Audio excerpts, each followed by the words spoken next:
Yo, what's up? This is B-Hop. I'd like to say what's up, man. E-Thriller, the Black Picasso. What's going on? This is the champ, the Hall of Famer. Respect, the undisputed.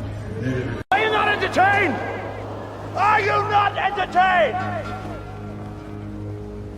Is this not why you are here? The Black Picasso cleaning up the sport of boxing, speaking facts over the gossip. Haters all up in the comments. I ain't here to be liked, but smash that like and noti button. We don't sugarcoat nothing, just healthy boxing discussions. E-Thriller, painting these pictures oh so vivid. Applying Duke, Coach K, that straight full court pressure. Only God could judge me, so tell these chumps ducking smoke. Remember one thing that the boxing guys don't like, ugly. Shut out Big Fish and everybody that joins the panel. For all my new supporters, sub to the channel. Like Floyd say, it's easy work. That bait jab with that left hook send them straight to sleep. Experts, we the experts. We never sugarcoat. Tune in to Black Picasso. Sit back, enjoy the show. Enjoy the show.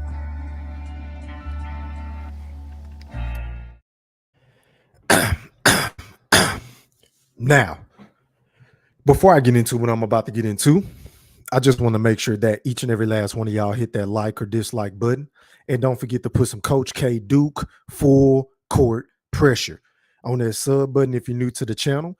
And please don't forget to ring that noti bell so you can be notified via email each and every time your boy E-Thriller, a.k.a. Hamrothstein, a.k.a. Goat Thriller, a.k.a. the Black Picasso, because I paint these pictures so vividly with my words on the sport of boxing whenever I feel like it. And once again, fight fans, ladies and gentlemen in the Wolf Pack, welcome back. Now, first things first, man. Shout out to everybody that's watching this live stream podcast on my YouTube account, my Facebook account, my Twitter account, my Twitch account, and my IG account. Salute. I appreciate each and every last one of y'all in the motherfucking Wolf Pack. Shout out to everybody in the chat. Drop a 3 in the chat whenever you roll in the dough and let me know that you hit the goddamn like button, because I ain't gonna say it no more. Shout out to y'all though. Shout out to the Playback Gang. Shout out to everybody that's been rocking with me from day 1, 2, 3, 4, 5, and beyond. Now, let's get straight to the point. Devin Haney reigns supreme at 135. So a lot of you niggas need to start putting some motherfucking respect on his name. Because regardless of how some of you may or may not feel about Devin Haney's skills compared to the likes of a Shakur Stevenson and to the likes of a Gervonta Tank Davis of the world, he is still the king at 135. I mean, regardless of what you saw transpire this past Saturday night between the two future Hall of Famers. Yeah, I said it, and I didn't stutter. Devin Haney still reigns supreme for the present moment, whether you niggas like it or not. I don't give a fuck, right? Because Devin Haney, once again, is solely responsible for blessing us with what I now consider to be the best fight I've ever seen since Triple G versus Canelo Part 1 and 2. And let's not get this next point misconstrued. Devin Haney was the one pushing for a fight with Lomachenko for years. I mean, how soon do we forget? And even whenever Loma said, you ain't got nothing to offer us, even though Loma had 3 of the 4 straps, Devin Haney still gave that man a shot just to prove to himself, but not only himself, but to the motherfucking world, that he is great and that he is a top 10 pound for pound fighter in the sport. Yeah, I said it. And that he could be a pay-per-view attraction if he had the right dance partner, and that his fights are not as boring as a lot of people try to make them out to be. Because hello, this is the sweet science. This is the art of hitting and not getting hit back. Even though you niggas might not like Devin Haney and Bill Haney and all this extra shit in between, Devin Haney still reigns supreme. In fact, Devin Haney was the only man, I repeat, the only fucking man chasing for a Loma fight. Greatness. He was willing to risk it all, unlike that little fucking schmuck in a Gervonta Tank Davis. Yeah, I said it. Who, once again, how soon do we forget? Said on $1 million worth of game. Shout out to Gilly. Shout out to Wallow. Make sure y'all go sub up to their YouTube account and their Twitter and beyond. That, I ain't never asked for no big fight. Gervonta said that shit, right? So instead of congratulating the man in Devin Haney for moving and conducting himself like a true champion is supposed to, inside of the ring and outside of the ring, you motherfuckers love to shit on him. You motherfuckers love to discredit him just to turn around and give credit to a motherfucker who ain't had a 50-50 fight in his goddamn life. I mean, the jig is up on Tank because this nigga ought to be tired of fighting all them goddamn bartenders that work at Torches and shit like that for them little old wookie ass belts. You understand what I'm saying? I mean, goddamn, Tank. I'm just saying. My nigga, you what? About to be what? You 28 years old, going on to 29, almost at 30. You are in the peak of your fucking career. You have all of the talent in the world, but for whatever reason, I don't know what it is. I don't know if it's him. I don't know if it's his promoter. I don't know if it's the team around him, but these niggas don't believe in his ability. Yeah, I said it, and I didn't stutter because this man has yet to have a 50-50 fight. You understand what I'm saying? Let that shit sizzle in your spirit. Let that shit marinate, right? And the last time I checked, Gervonta Tank Davis, who used to be with Mayweather Promotions, along with his mentor, Floyd Money Mayweather. Hello. Does that name ring a bell to everybody in the chat? Floyd Money Mayweather was the same guy that sat up there and said that Tank is in no rush. You understand what I'm saying? Tank was the same nigga that said, oh, time is on our side whenever it came to fighting a goddamn Vasily Lomachenko. You understand what I'm saying? Who was the man at the time, who was the most dangerous man, who had all the straps, who was begging and itching and salivating and chomping at the bit to get at a Gervonta Tank Davis, dating all the way back to 2021, if my memory serves me correct. Now, some of y'all may correct me in the chat and let me know if I'm tripping or something with that. My timeline, I might be a little off, but all I know is Lomachenko has been asking for Gervonta Tank Davis fight, even when he had the belts, right? Just like damn near everybody else between 130 and 140. But for whatever reason, Tank never fights them. But I digress on that point. Back to what the fuck I was saying. Devin Haney just fought a nigga that Tank wanted no parts of, y'all. But y'all love to say that Devin Haney needs to do this. Y'all love to try to pin Devin Haney off on Shakur Stevenson and say he needs to go fight him, or he needs to go do this, or he has to bow down to Tank if they were to negotiate and try to make a deal. You understand what I'm saying? As if Devin Haney doesn't have all the motherfucking belts. You understand what I'm saying? And the nerve of some of you goddamn Neanderthals praising this paper champion. I mean, I just don't get it. And secondly, and more importantly, Shakur Stevenson is a man on a mission at 135. I can't say nothing bad about his skills inside of the ring. Hell, Shakur Stevenson is one of my top 5 favorite fighters. I love to watch in the sport of boxing. But I can't give him a pass in this fucking instance, right? Because let me just say this. Shakur Stevenson just took to Twitter the other day to say some shit about, oh, you don't need anyone to speak for you, right? And one can only assume that he was talking about Bill Haney and Devin Haney, because we all know Bill Haney be all up in the videos. He be all up in the cameras, popping shit, doing interviews, putting his son on the map, promoting, doing what a father is supposed to do. You understand what I'm saying? I ain't gonna diss Bill Haney for that. So even though Shakur Stevenson made a very fucking valid point, because I would much rather hear from Devin Haney opposed to his father, but at the end of the day, I get it. But at the same time, my nigga, Shakur, if you gonna try to sit up here and throw rocks and hide your hands, the motherfucker, we got to hold you accountable too, because there is a guy in your camp, or I don't know if he's in your camp. I don't know if y'all just cool, play brothers, or whatever the case may be, right? But Shakur, there's a guy in your camp that has been talking his ass off. I mean, every fucking time I look up, this nigga is saying something on your behalf, on his behalf, or everybody in between, right? And I am a firm believer of leading by example. So before you sit up here and try to criticize a Devin Haney and a Bill Haney, why don't you try to keep that same motherfucking energy for your so-called brother, Keyshawn Davis, a.k.a. Business Key, a.k.a. Sir Capalot Records? Because, I mean, god damn, every single time your boy E Thriller, a.k.a. the Black Picasso, looks up, this goofy ass nigga is wearing his goddamn pom-poms. This nigga is all up in the videos. He's all up in the cameras, clout chasing off of your name. He's clout chasing off of Devin's name. He's clout chasing off of a Frank Martin's name, Andy Cruz, Austin Schofield, and Tank. Yeah, I said it. And I'm getting so sick and tired of this motherfucker because I'm just trying to say this, man. The Breakfast Club in Hot 97, they ain't got nothing on Sir Capelite, aka Keyshawn Davis, because this motherfucker go live every single day more than niggas that talk professionally about entertainment and all this extra shit.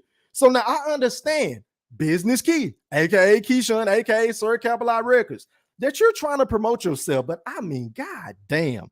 Can you give it a break for a day or two? Because I'm getting so sick and tired of seeing you insert yourself into this beef that Devin Haney and the Shakur Stevenson got going on. Or I'm getting so sick and tired of seeing you insert yourself into a beef that a Shakur and a Javante Tank Davis have. Just like Shakur said the other day, look, I don't need nobody to speak for me. I can speak for my motherfucking self, right? Well, goddamn it, Shakur, can you please tell this nigga to shut up? Because this nigga ain't fought no fucking body. And granted, he's a special talent. I'm taking nothing away from him in the ring. I think he's a very exciting fighter. He's ambidextrous. He can fight on his front foot. He can fight going laterally. He can fight on his back foot. He appears as though he can fight on the inside. He has power in both hands. I get it. He has the it factor. He can talk shit. Kudos to you, Business Key. But goddamn it, can you do something first before you start jumping in the mix with all these big dogs at 135? Because the last time I checked, don't this nigga only got 7 to 8 fights, right? And granted, he's been fighting a lot of exhibitions. Shout out to General Big Fish and the BFB Master Q. I get it. And I think, at this point in his career, he could probably get in the ring and mix it up with those guys. But in your last fight, my nigga, I'm just saying this, and I'm going to just be honest with you. I didn't like how you was losing composure. Because that brother was talking shit to you in the ring, and for whatever reason you got frustrated, you started playing to the crowd, you started getting extra emotional and shit like that, and you lost focus. Now, granted, you ended up stopping them. You sent the motherfucker to sleep experts. You got the job done. Congratulations to you. But my nigga, can you get in the ring with a legitimate threat before you start saying that, oh, this nigga is ducking this nigga, and oh, this nigga is scared of Shakur? Because make no mistake about it, Shakur Stevenson just moved up to 135, and Shakur just fought a nigga that nobody, and I repeat, nobody asked for him to fight. But context matters, E-Thriller. So, we all know that Shakur wanted the Eastside Cruise. We all know that Shakur tried to send a contract to motherfucking, what's his name? Pedraza or some shit like that. He got turned down by several notable names at 135 pounds. I am not holding it against Shakur Stevenson. We know that he is willing and capable and able to fight any fucking body. You understand what I'm saying? He has that skill set. But my nigga, the facts are the facts. And right now, as of right now, Devin Haney, I repeat, Devin Haney, hate it or love it, is the top guy at 135.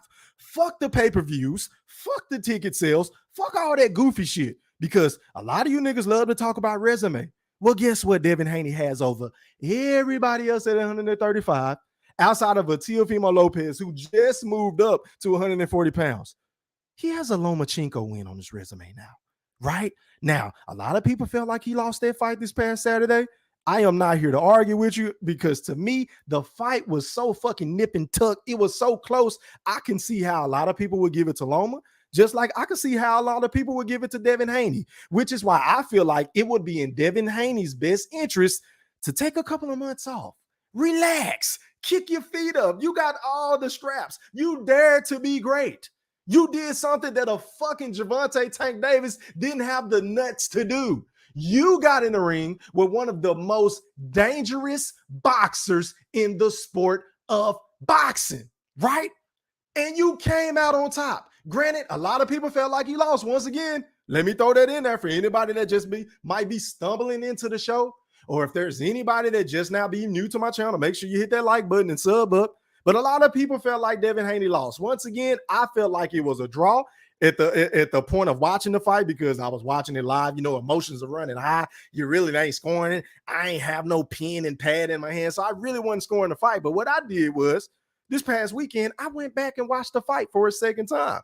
And I'm going to be honest with y'all, man. Y'all can call me crazy, but I just got to keep it a buck. And I don't give a fuck, right? I don't give a fuck about niggas agreeing or disagreeing with me, which is why what makes me be who the fuck I am, the Black Picasso. I'm okay with not going with the fucking popular narrative. I'm okay with being on the outs. You understand what I'm saying? On a certain topic or conversation, whatever the case may be. I am okay with not being popular. I don't give a fuck. This is not a popularity contest because I know it's a lot of motherfuckers that come on my fucking page every single day who hate my fucking guts. It's a lot of niggas that probably come on my panel every single time I go live who deep down really hate my fucking guts. But guess what?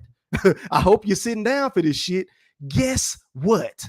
I really don't give two flying fucks. I really don't.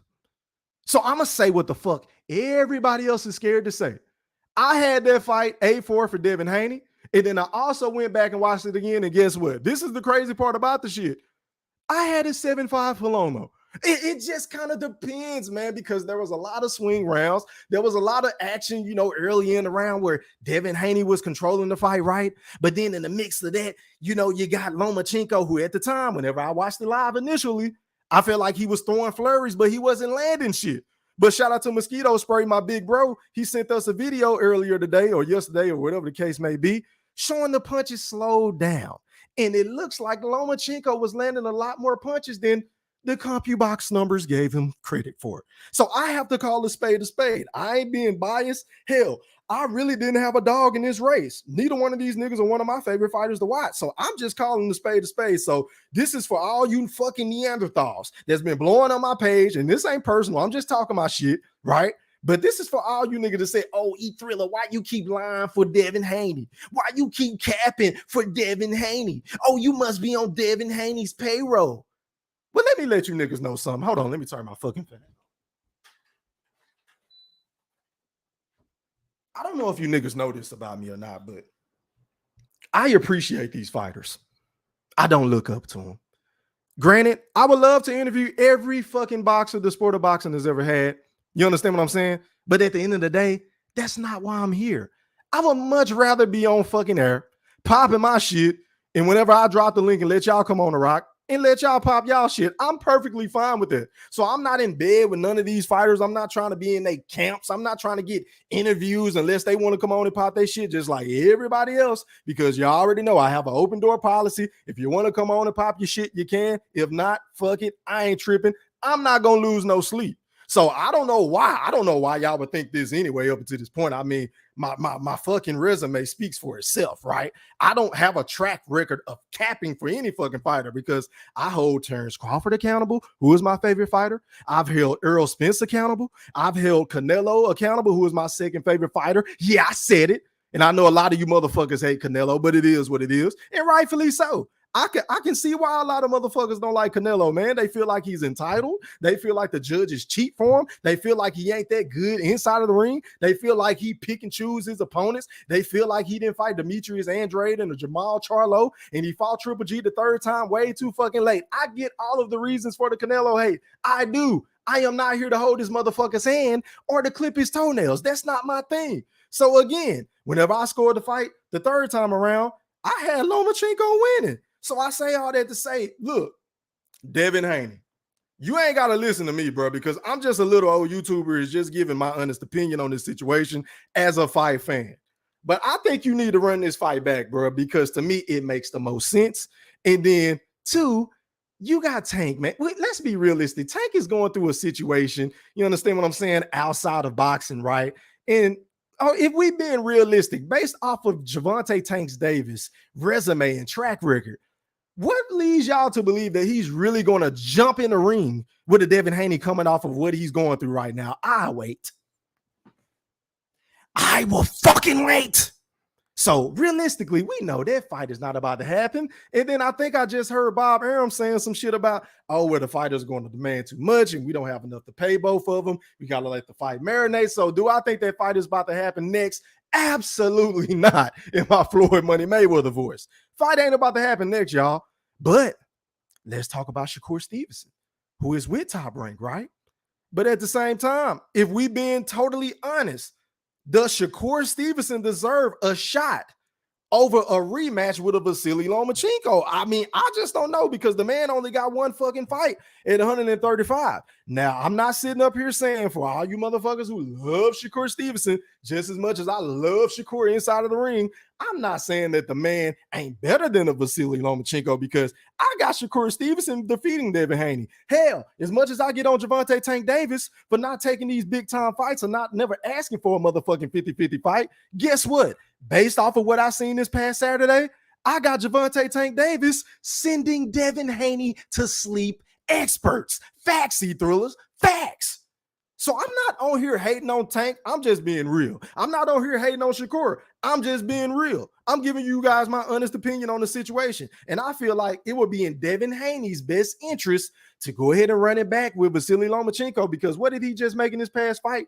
$3 to $5 million guaranteed. So you can only imagine what a rematch is going to do because history serves us correct. A rematch always makes way more money than the fucking first fight, especially when this was one of, if not the best fights I've ever seen, y'all. I'm not even capping. Y'all let me know in the chat.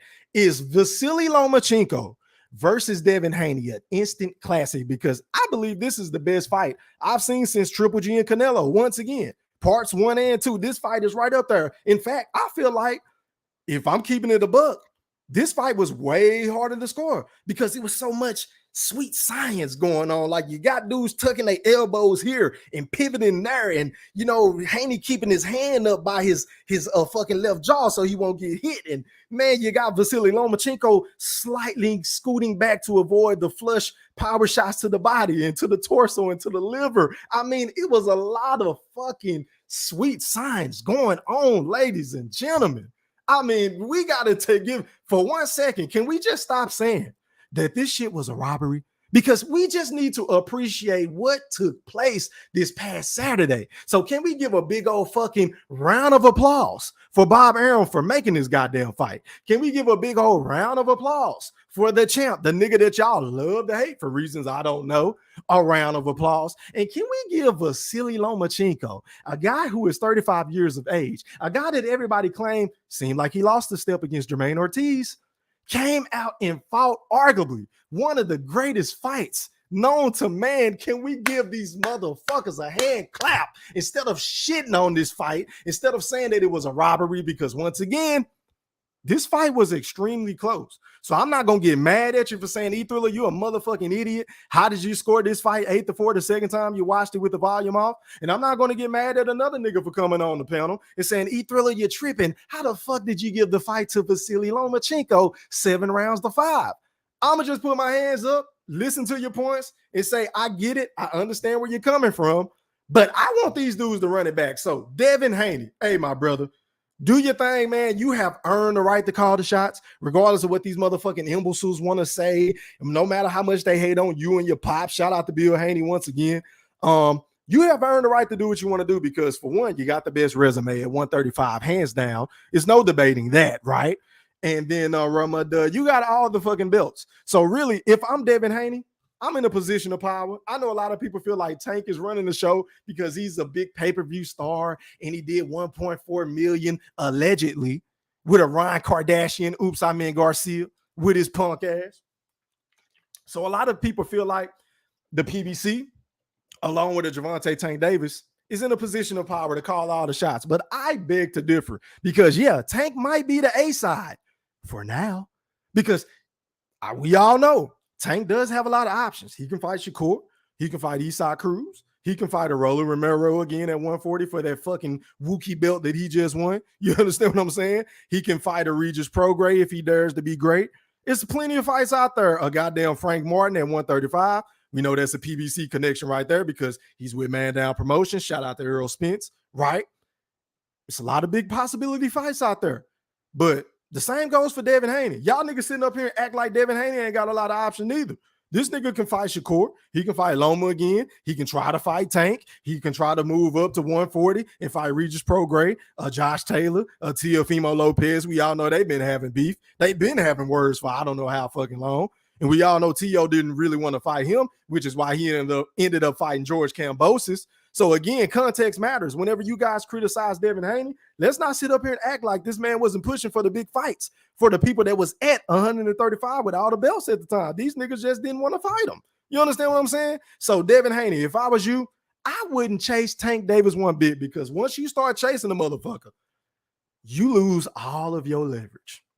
You're going to lose your leverage. You're going to seem too thirsty. You're going to see fucking desperate to get a fight with Tank. And then at that point, you're basically conceding that, hey, you the A side, I'm chasing you, even though I have the belts, which makes absolutely no sense whatsoever. So Devin Haney, if I'm you, I'm not chasing no fucking body.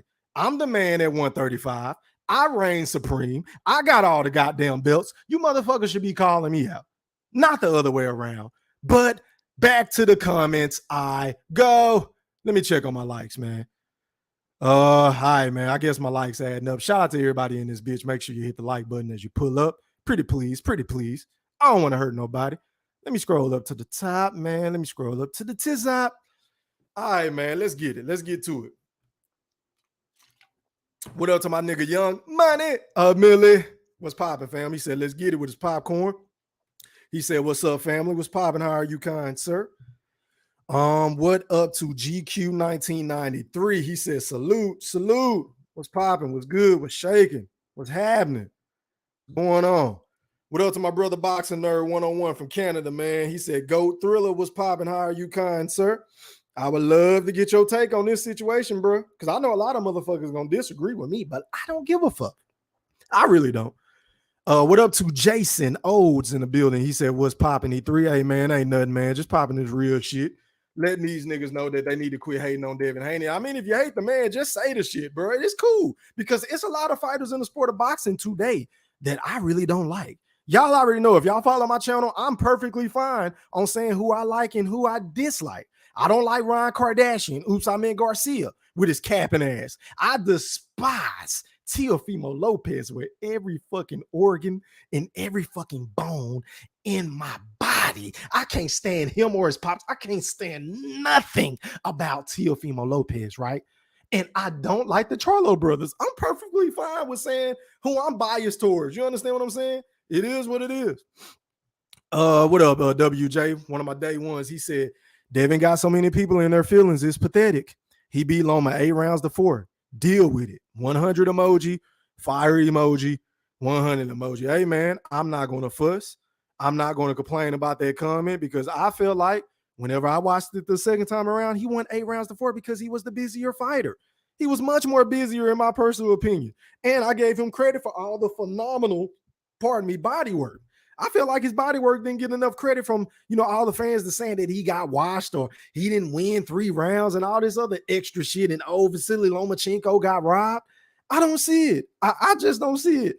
I don't think y'all giving Devin Haney enough credit for that performance, because he did something that we really don't see him do in any of his previous fights. Devin Haney went to the body ferociously. That's what he did. He made deposits down low, and it paid huge dividends later on in the fight, because he was digging to that body once again in the 12th round, in my honest opinion, which was the round that, to me, just for me, I ain't saying for the judges, I can't speak for the ignorant motherfuckers that had it a certain way. But for me, I feel like that was one of the deciding factors to sway the judges, was round number 12. And Devin Haney dig down deep and was throwing them fucking body shots.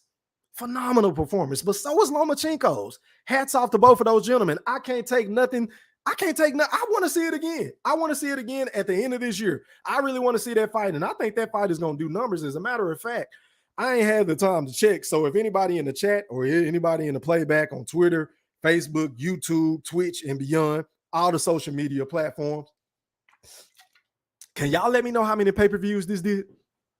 Because hopefully this did anywhere between 200 to 500. I'm saying hopefully. I'm not saying it's going to do that, but man, this fight was excellent, y'all. I'm just going to throw that out there. I hope they did well. What up, John Bailey 88? He said, salute, homie. What's popping? How are you, man? Shaking. What up, Marquise? I hope I'm saying your name right, fam. He said, salute, E3. What's popping? What's happening? Yeah, man. Shout out to my nigga Boxing Nerd. Jason said, Bill quick to say no rematch because his boy walked out with those belts paid by paid judges. Hey, man, I didn't agree with not Devin Haney, but with Bill saying that the fight wasn't close, because that's bullshit. The fight was really close, which is why everybody is in the uproar, because it's like, well, damn, man, that niggas wasn't really seeing everything live and in the flesh, like direct. And I can only imagine if you're in the arena with all the emotions running high, and then you got, fine ass bitches in the arena and shit like that, and you've been drinking and you've been smoking and you got on your clean outfit, you ain't really paying attention to the fight like that anyway. You understand what I'm saying? So you had to go home and rewatch the fight, and by the time you rewatch the fight, you probably got a better sense of what you may or may not have seen in between those rounds, and who got the better of each other in certain exchanges. So it was, bro, I'm telling you, I'm not capping when I say this. This was one of the hardest fights to score that I've ever watched in my life. I still don't know who won. I don't. I'm gonna keep it a bean. I don't know who won, y'all. I really don't.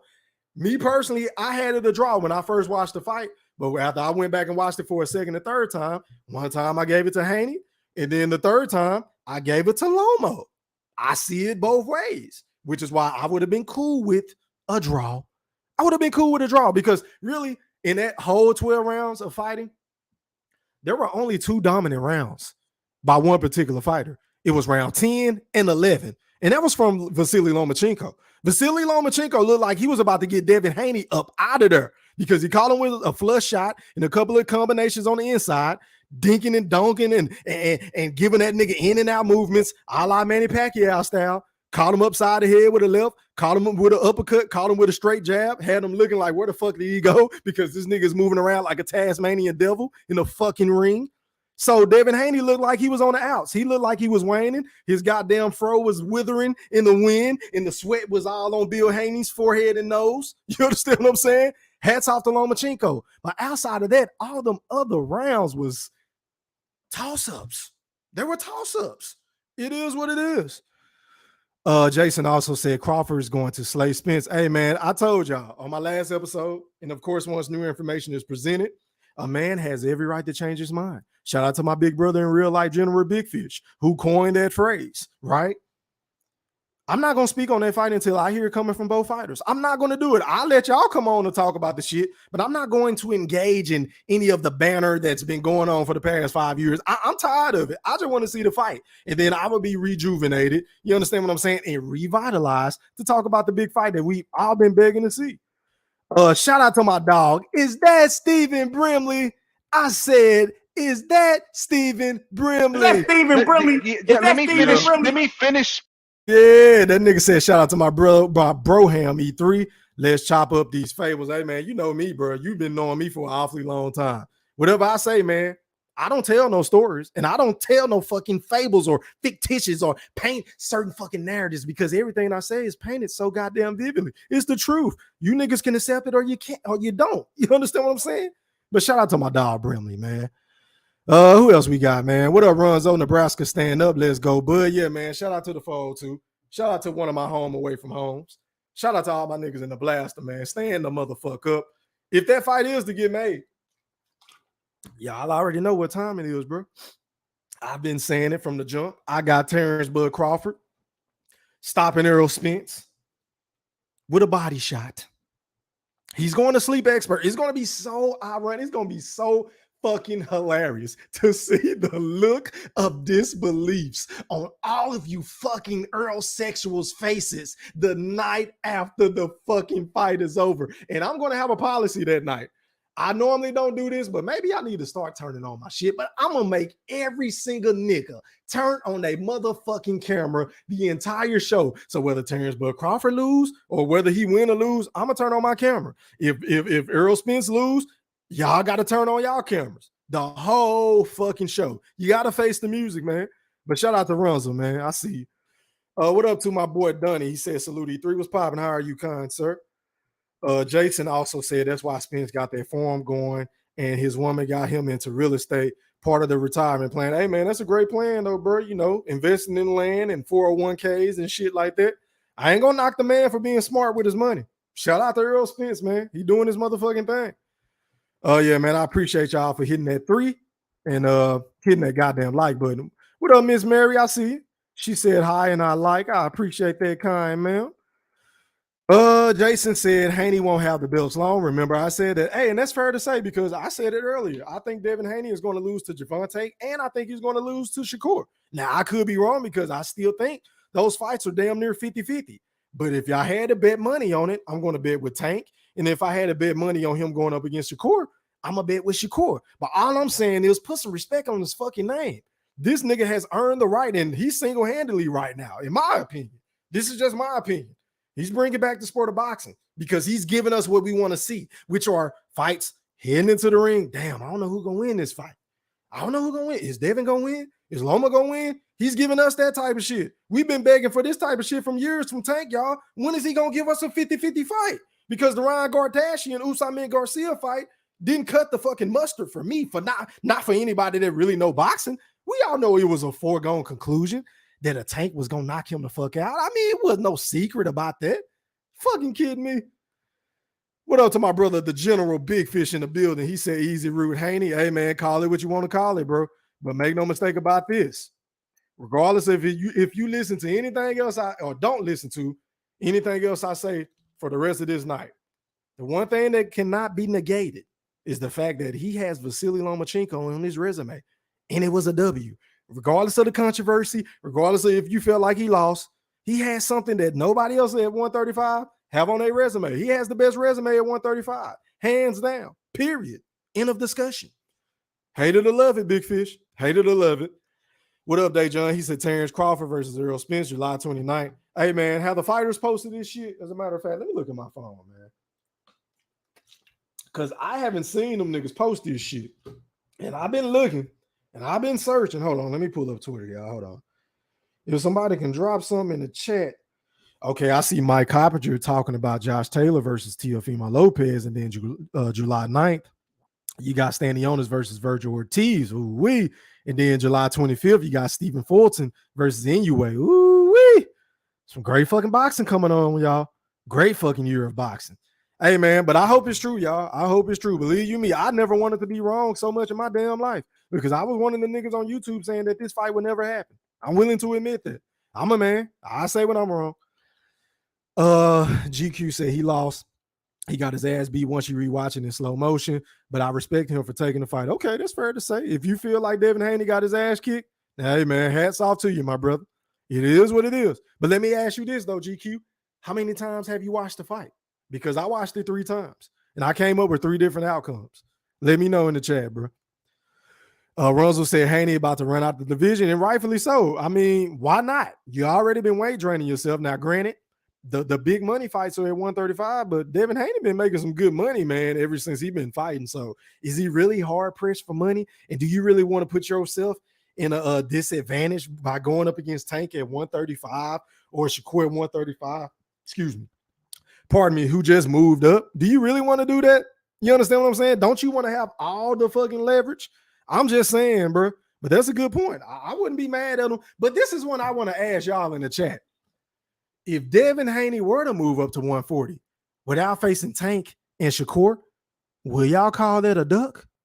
Y'all let me know in the chat. That's a great fucking question, E-Thriller. Will y'all call Devin Haney a duck? If he were to move out of 135, even though everybody was saying before the fight with George Kambosos, he looked like a skeleton, he was weight drained, and even at this fucking Lomachenko weigh-in, right? Are y'all going to sit up here and call Devin Haney a duck if he move up to 140? Inquiring minds would love to know. Your boy E-Thriller would love to know. Please put something in the chat.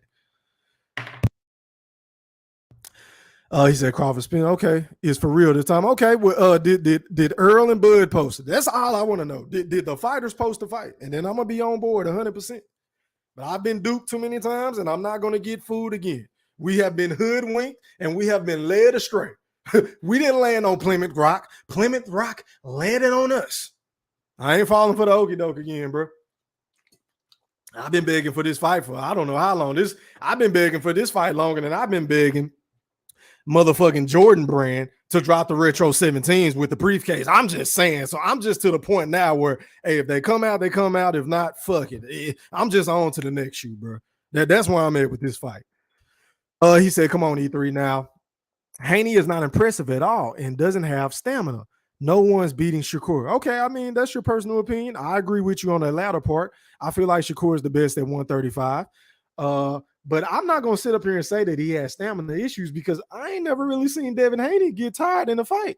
Do you think Devin Haney was tired in that fight with Lomachenko? And if so, I'm going to go back and watch it again, and I'm going to look a little bit closer. I don't know everything about boxing. I'm open to everybody's opinion. It is what it is. Drop something else in the chat, fam. Yeah, man. Shout out to the champ. Shout out to Devin Haney. What up, Jace? OOM. He said Haney 24 and done lapped Shakur and Tank far as accomplishments. That's another motherfucking fact. That's something else that these motherfucking Neanderthals don't like to talk about. Devin Haney's resume is impeccable right now.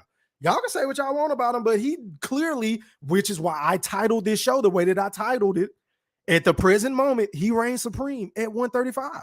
Hate it or love it. Y'all ain't gotta like it. Y'all ain't gotta like his fighting style. Y'all can say that he hugs and clinches and holds too much. Y'all can say, oh, he's boring. He's pillow fisted. He don't have any power. His footwork, he can't fight on the inside. All that shit may or may not be true. But at the end of the motherfucking day, if we calling a spade, which is what I love to do, I don't speak with feelings and emotions. I speak on facts. I speak with facts and common fucking sense. Devin Haney is the guy until proven otherwise. Hate it or love it.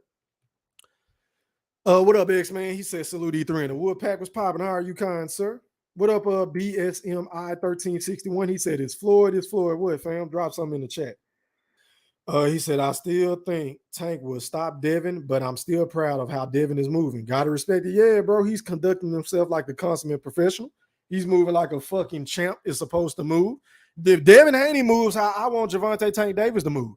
If Gervonta Tank Davis had a little bit of Devin Haney in him as far as his mentality and heart and nuts, Gervonta Tank Davis would be my favorite fighter in the sport. I'm not going to count because I used to love Tank. But I must admit, the breaking point for me with a Gervonta Tank Davis was two things.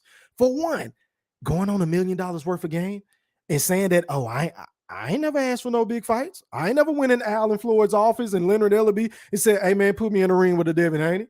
I ain't never went in there and said, put me in the ring with a Vasily Lomachenko. I ain't never went in the fucking office and said, hey, man, put me in there with a Teofimo Lopez.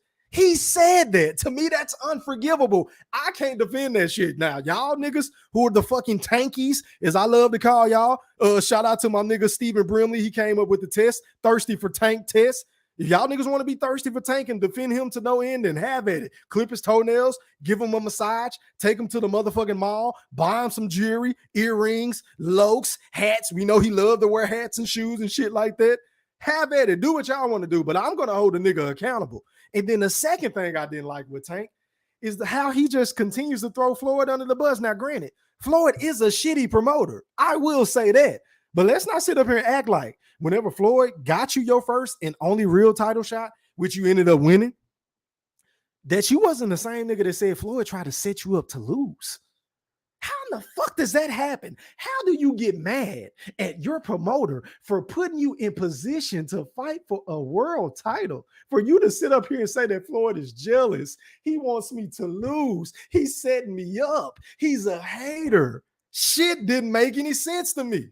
And all you motherfucking tankies love to run around here and pacify him and coddle him and put on a diaper and put some motherfucking, what you call it? What's that shit called? Some of that fucking cream. I forgot the name of that shit that I be putting on my smallest son. Shout out to Isaiah. But you understand what I'm saying?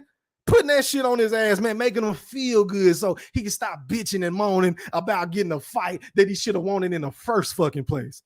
Give me a fucking break. I have zero respect for Tank, but he's a great fighter.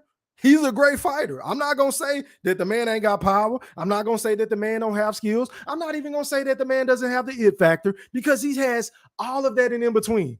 But as a competitor, I don't respect him. I don't.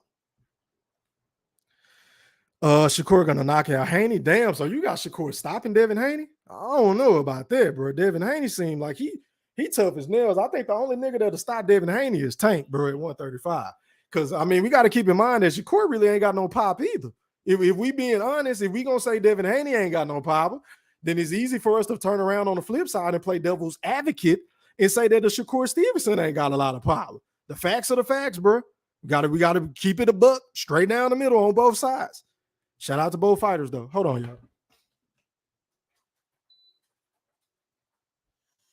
Yeah, man. Shit, that's a bold statement. That's a very bold statement, my brother. Oh, hold on. I can't skip this guy. What up to my nigga 2 up, 2 down, man? He said they trying to set me up, Tank. Okay, so you remember that shit. I knew I wasn't capping.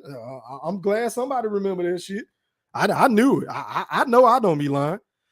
Let me see, man. He says Shakur Tank has yet to fight anyone to the level of Loma. Facts. Big facts. I mean, the best win on Shakur resume, which is good because don't he got a lineal title or 2 of them or some shit like that, if I'm not mistaken? And he was unified at 130, right? And he beat Oscar Valdez. That's the biggest name on his resume, which ain't nothing to sneeze at. But is Oscar Valdez better than a Vasily Lomachenko? Absolutely not. He's not. Big Fish said Tank looks like he made the right decisions to me. Hey man, you can swing that way. I mean, I got to give it to him, bro. He is definitely with the best team because the way that Al Haymon can maneuver and put his fighters in position to where they don't have to defend their belts, even though they've been out of the ring for fucking 3 years and counting, like a Jamal Charlo or like an Earl Spence who ain't fought in a fucking year and some change or whatever the case may be. Whenever you got a guy that's that powerful that can put your dudes in position like a Mario Barrios to get a goddamn title shot or a WBC eliminator with a Keith Thurman who was just coming off a loss as well to a fucking Manny Pacquiao. Whenever you have a guy in Al Haymon that can manipulate the fucking masses behind the scenes and that can put your players in position to be great and to hold straps and to hold up divisions and shit like that, Tank better not ever leave that motherfucker. He better not. I'm with you, Big Fish. I ain't gonna disagree with you, bro.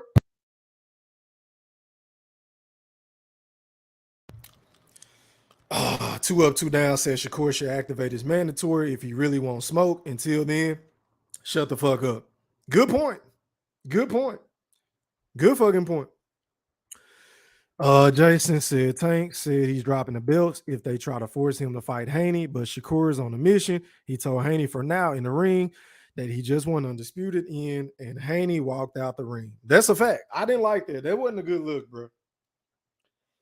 I will say that. That's not a good look because we all know that Bill Haney been popping a lot of shit saying ain't nobody called his phone, saying that Devin to fight Shakur next or whatever the case may be. But from the vibe that I'm picking up from Devin Haney and Bill Haney, I don't think they really want to entertain that fight at 135. I think that fight is going to happen at 140.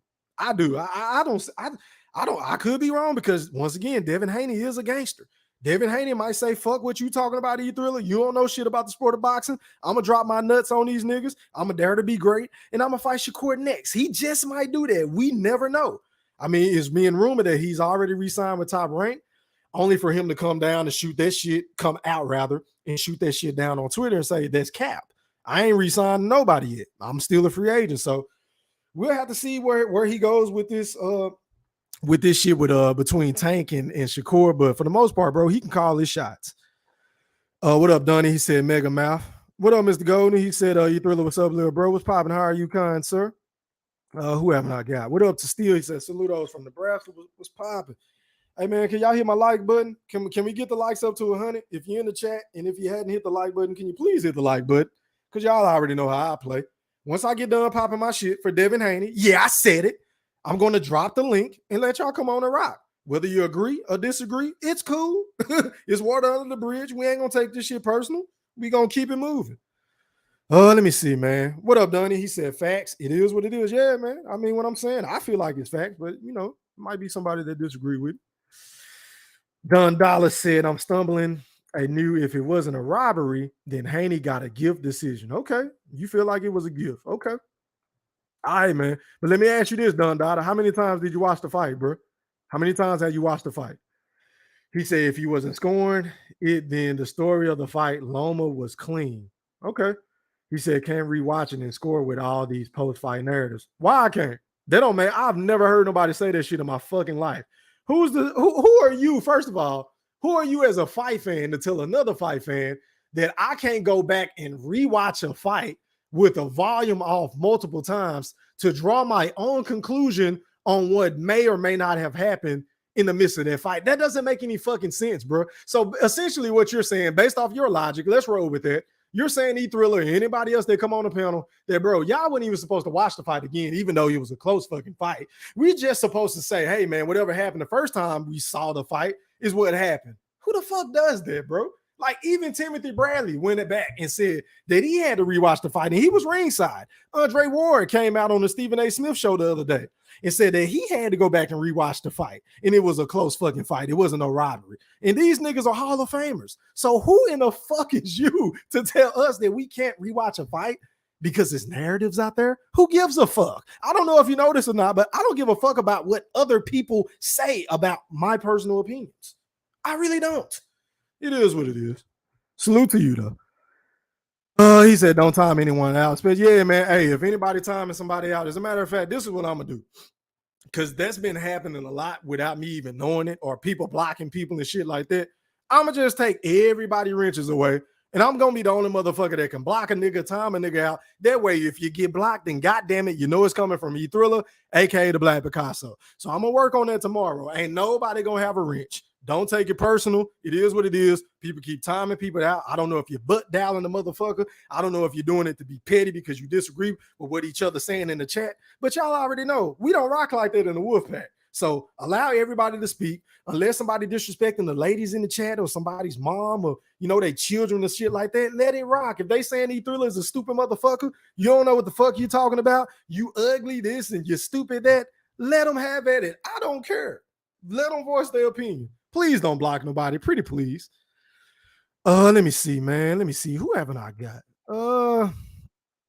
He'll say 100. Okay, I guess I'm saying something right. 2 up, 2 down said a unanimous decision doesn't deserve a rematch. Hey, man, you entitled to your opinion, bro. Some people feel like he won 8 rounds to 4. Hell, I think one of Tank's coaches, and we know how they feel about Devin Haney, they said that he won 9 rounds to 3. You feel what I'm saying? I think it was Coach Kenny. Shout out to him. So, I mean, it just kind of depends on how you score the fight, bro. It's subjective. It really ain't no right or wrong answer because the fight was that fucking great. It was phenomenal. A-Man E3 on running it back. Yeah, man, he need to fight that dude again, bro. You know, we all know that you look up to Floyd, and we know Floyd had a lot of controversial fights with Castillo, and then I guess Madonna. A lot of people felt like he lost to Madonna. He ran them fights right back, bro. You got to rematch it, Devin. You do, bro. I'm with your haters on that now. That ain't hating. That's just being honest. You got to run that shit back, bro, or else that shit gonna follow you your whole career. I'm gonna keep it a buck. What up to the BFB Master Q, my motherfucking dog, my brother, man, in the building with the wood pack. Was popping. How are you, kind sir?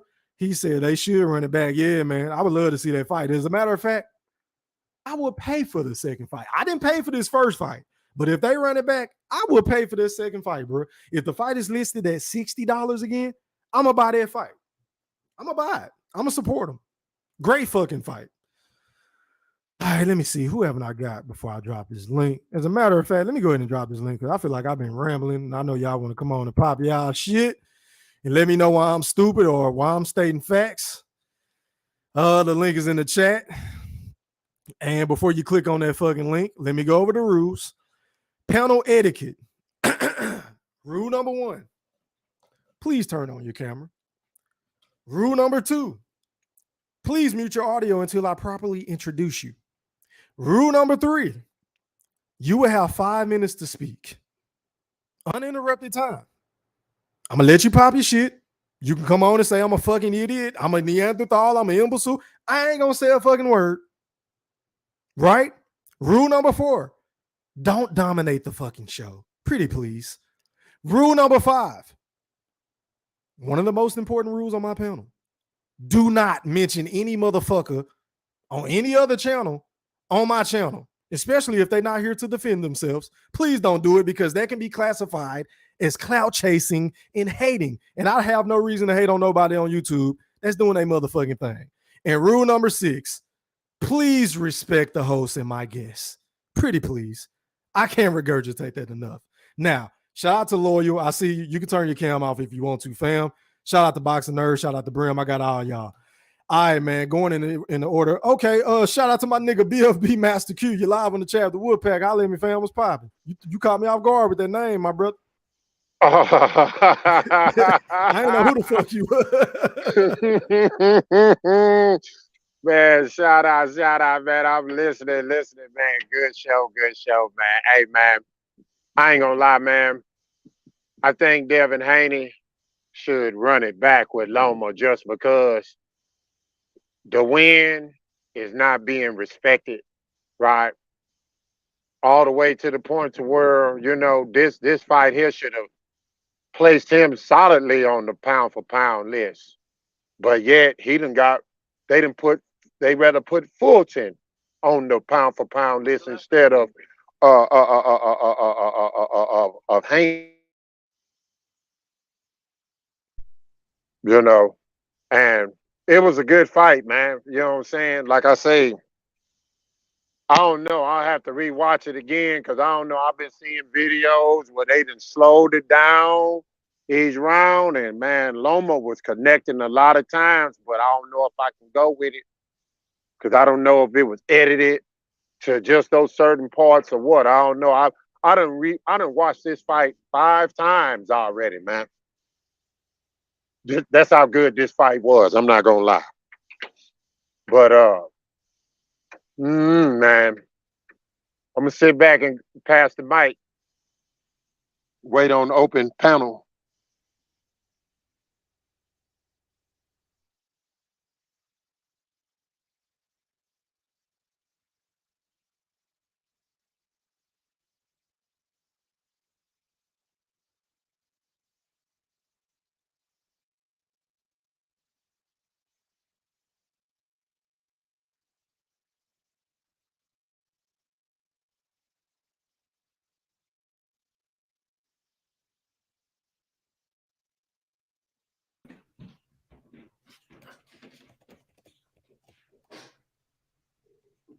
Hello.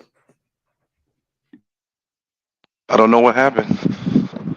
Anybody there, Stephen? I'm here. Can you hear me? Yeah, I hear you.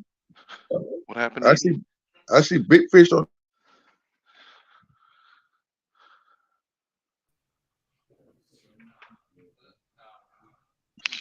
Something happened. Hold on a second.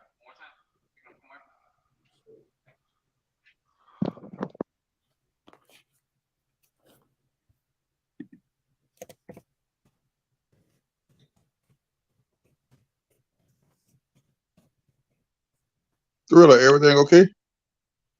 I don't know where E3 went. Everything just went quiet for a minute. Hey, can y'all hear me in the chat? Yeah, we hear you now, bro. No, we hear you now. Oh, okay. I don't know, bro. I think it's man, YouTube be fucking with my shit, bro. I don't have a clue, bro. Let me go to Boxing Nerd 101, man. You're live on the chat with the pack. Holler at me, fam. Boxing Nerd. Unbiased Brim. My bad. Oh, okay. Damn, y'all got me thinking my shit fucking up. Y'all go ahead. No, I muted myself. My bad. Oh, okay. Now you good. Go ahead and pop your shit, bro. What you saying, big bro? How you doing? Oh, man, I can't complain, man. I'd be better if you two quit fucking with my shit, but go ahead. Oh, we all will. Trust me. Damn. Oh, man. Man, last weekend. It wasn't last weekend. Was it last Saturday that Haney fought? Yep. This past Saturday, I'm tripping. Bro. It felt like a week went by or something. Nah, it was a great fight. I think Loma edged it. It was a close fight because Loma's inactivity in the first few rounds really made it closer than it had to be. I don't know if it's just his gas tank or he's just figuring the person out why he doesn't throw as much as he should in the earlier rounds. Yeah. It really annoys me. It kind of played out like Teofimo in a way because Devin Haney won the first few maybe 5 or 6 rounds like Teo did, and then Loma turned it up. And then it became lopsided, and then Devin won the 12th round like Teo won the 12th round. So it was quite similar in the way it played out, but I understand why they gave it to Devin because you have to beat the champion. It has to be convincing, you know. And any close decision should go to the champion. Doesn't mean that I still feel Loma should have got it, but hey, it is what it is. Boxing's in a good place right now. This could be the best year in boxing if what we think is gonna happen is gonna happen. Oh my God! Yep. But hey, to counter what you just said about them posting about it, he did post first day on his story. Yeah, I remember you sent me that, and I think I sent you something like cryptic. Yeah, so that may be what we think it is. So it could he could have confirmed it in a way. So hopefully that's true. Hopefully no injuries or anything bad happens that messes up the fight. If it is true, I really want to go to Vegas for that fight. I'm not gonna lie, but Man, exciting times. Yeah, I'll pass it to the next person. Wait for old. Okay, let me ask you this, Boxing Nerd. Do you have your scorecard in front of you? I do have my scorecard in front of me. Okay, so how did you score rounds 1 through 7? 1 through 7. Just out of curiosity. I watched it with no commentary. Mm-hmm. Round 1, I gave it to Haney. Round 2, I gave it to Loma. Round 3, I gave to Haney. Round 4, I gave to Loma. Round 5, I gave to Loma. Round 6, I gave to Haney. Round 7, I gave to Loma. Round 8, I gave to Loma. Round 9, I gave to Loma. Round 10, I gave to Loma. Round 11, I gave to Loma. Round 12, I gave to Haney. I might need to watch it again, just to get another feel for it. But because I did have Brimley in my ear, I'm not gonna lie, I had Brimley in my ear. I should have watched it without Brimley. Brimley was the same night that we were going. He was trying to sway your opinion into believing that the fight wasn't even close. This is a fucking robbery. We're never gonna buy a top ranked card ever again. Yeah. So I might need to watch it without Brim. But yeah, man, I'll pass the mic, man. Thanks for coming on. I appreciate it, my brother. All right, and speaking of Brimley, is that Stephen Brimley? You're live on the chat with the pack. Holla at me, fam. What's popping? What's good, my brother? How you doing, man? Hey, man, I can't complain. How are you, kind sir? I'm all right, man. Since the dust is settled, I will take back my vitriol. I do still feel that Loma won the fight, but there are a lot of swing rounds that makes it where interpretation can be taken different way. But something that the Boxing Nerd just said, this threw me for a loop. How can you say that Loma started slow, but then you have him up after 7 rounds, 4-3? You can't say that. You can't say Haney won round 1, then Loma round 2, then Loma round 4, and then he won round 5 and say he started off slow. He didn't start off slow, actually. It was not like the Teofimo Lopez. He actually got going in the second round. That was one of the dynamics that I saw from him that we hadn't seen really often in the championship caliber fights. And then with Haney, he did things that we hadn't seen before, which was standing toe to toe, not a lot of hugging. So both fighters get credit, man. And I will say this I'm blue in the face.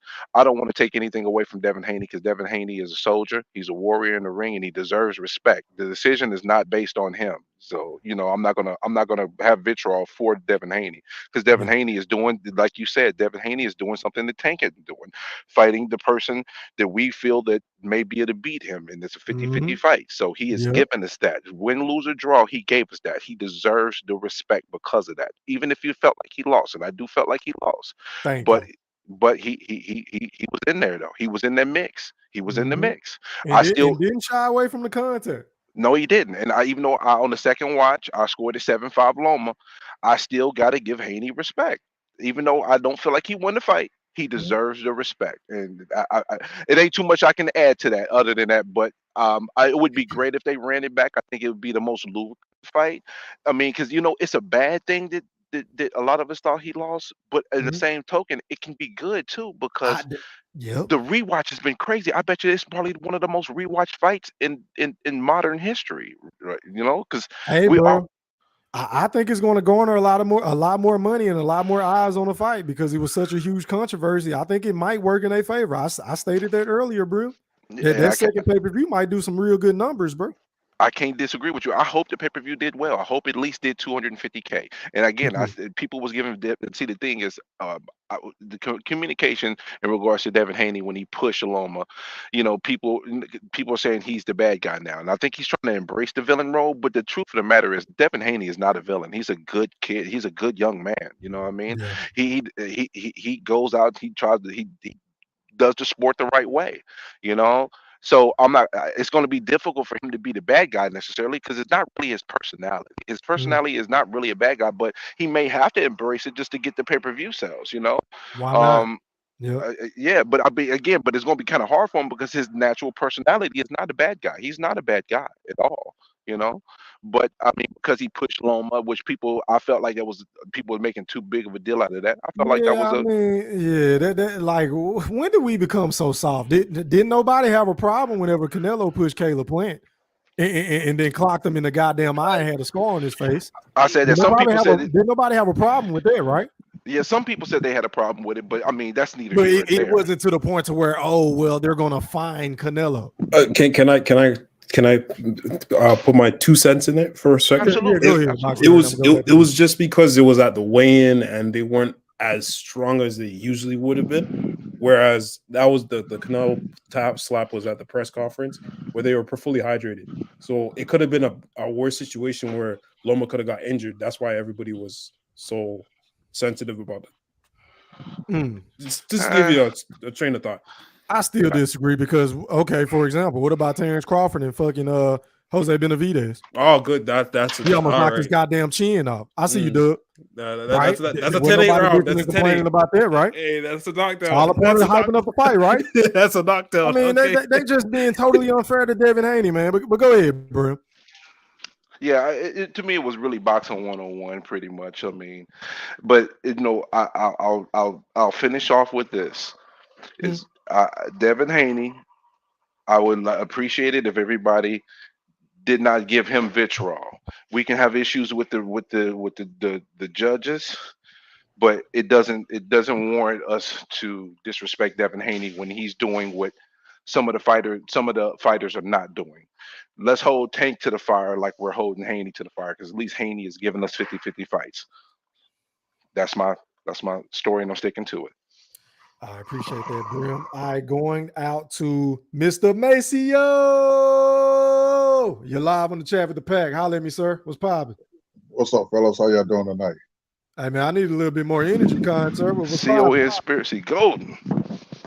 Man, listen, man. Sound like you laying down, Mr. Golden. Talk to me.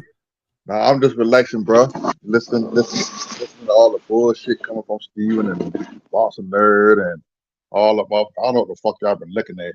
Y'all look at that slow motion shit. It show y'all the clips that y'all want to see. No one but missing a whole lot of them goddamn shots, man. Come on, man. He tried out he tried that motherfucker, what you call it, Sugar Ray shit when he fought Marvin Hagler, try to steal the rounds at the end.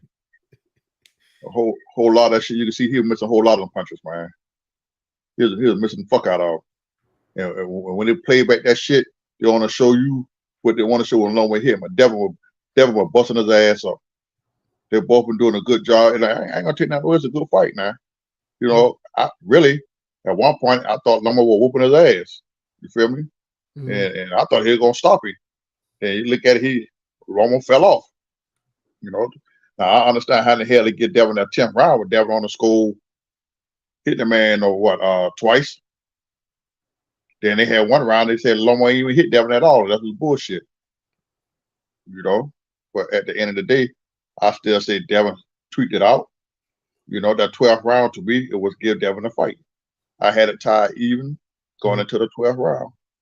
You know, I mean, coming there. I mean, Devin was up one round, and Loma would have won that 12th round. It would have been a draw to me. I mean, come on, man. A lot of people, you know, and I don't understand why a lot of folks are pissed off at Devin. Devin didn't score the fight. He didn't do nothing wrong. Shit. Right. A lot of folks just all in Devin ad, cussing Devin out and this and that. Come on, that man. He didn't do nothing wrong. He didn't rob him. But at the end of the day, it's what Bob say. You know, shit. Bob ain't want Devin. He didn't want Loma to win. That's not true, Mr. Golden, because did you see that audio clip or that video footage? Yeah, I did see Lomachenko that he easily won that fight. So can I did. I did have to go back. I did come back. I saw that when Loma first came out, and then Bob tried to switch it out and say he's the promoter, and he don't have no say so. You feel what I'm saying?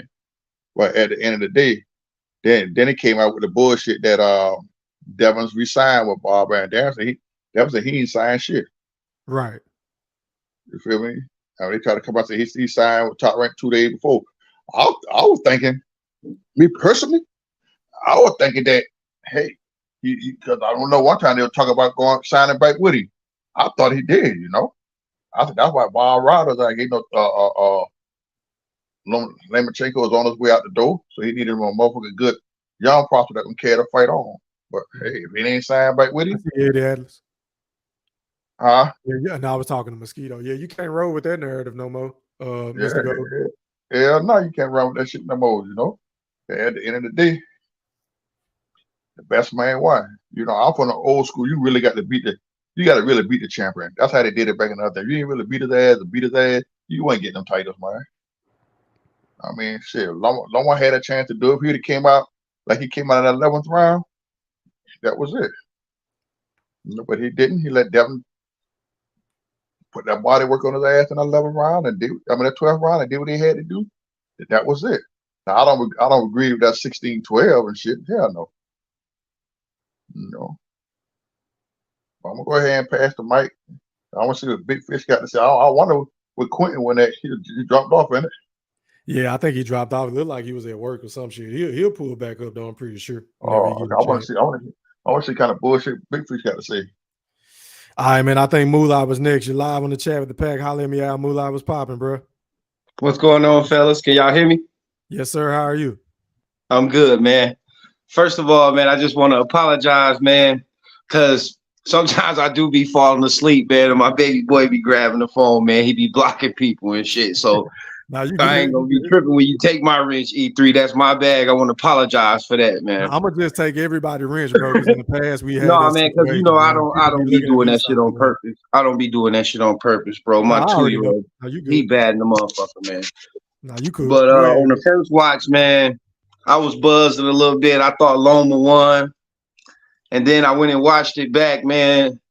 A lot of them rounds, they just too close to even score for me, man. So, you know, however anybody felt about the fight, that I just took it as what it was, you know, because a lot of them rounds I couldn't even score when I watched it back. They was swing rounds for me. But and then another thing I just wanted to say, I think a lot of people was in uproar about Dave Moretti scoring that 10th round for Haney. That just gave people something to talk about or whatever, because that was like one of the best rounds that Loma had. So that was just like kind of a scapegoat taken away from a good fight. You know what I'm saying? But yeah, that's all I had to say on that, though. That's a hell of a point, bro. That 10th round is what I think everybody, you know, got everybody pissed off about the fight.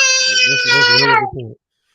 All right, man. Going out to General Big Fish. You live on the chat with the pack. Holler at me, big bro. What's popping? E3, what's going on, boss? Man, I can't call it. How are you, kind sir? Man, I'm good. What's up to everybody on the panel, man? What's up, fellas? What's up, Fish? What's going on, Big Golden? Not much, baby boy. You all right? Yeah, I'm good, man. But yeah, shit, boy, you sound like me. Sound like you relaxing too. Hey, E3. I'm good, man. I'm chilling, Big Golden. I'm ready to get this out, man. I done watched this fight 4 times over the past couple of days, man. And my initial assessment was that Lomachenko won. I had it 8 rounds to 4.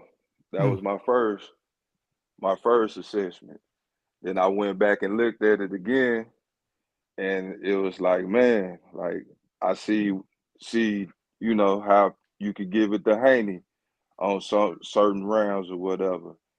So I'm like, damn. So the second time I watched it, I had it shortened.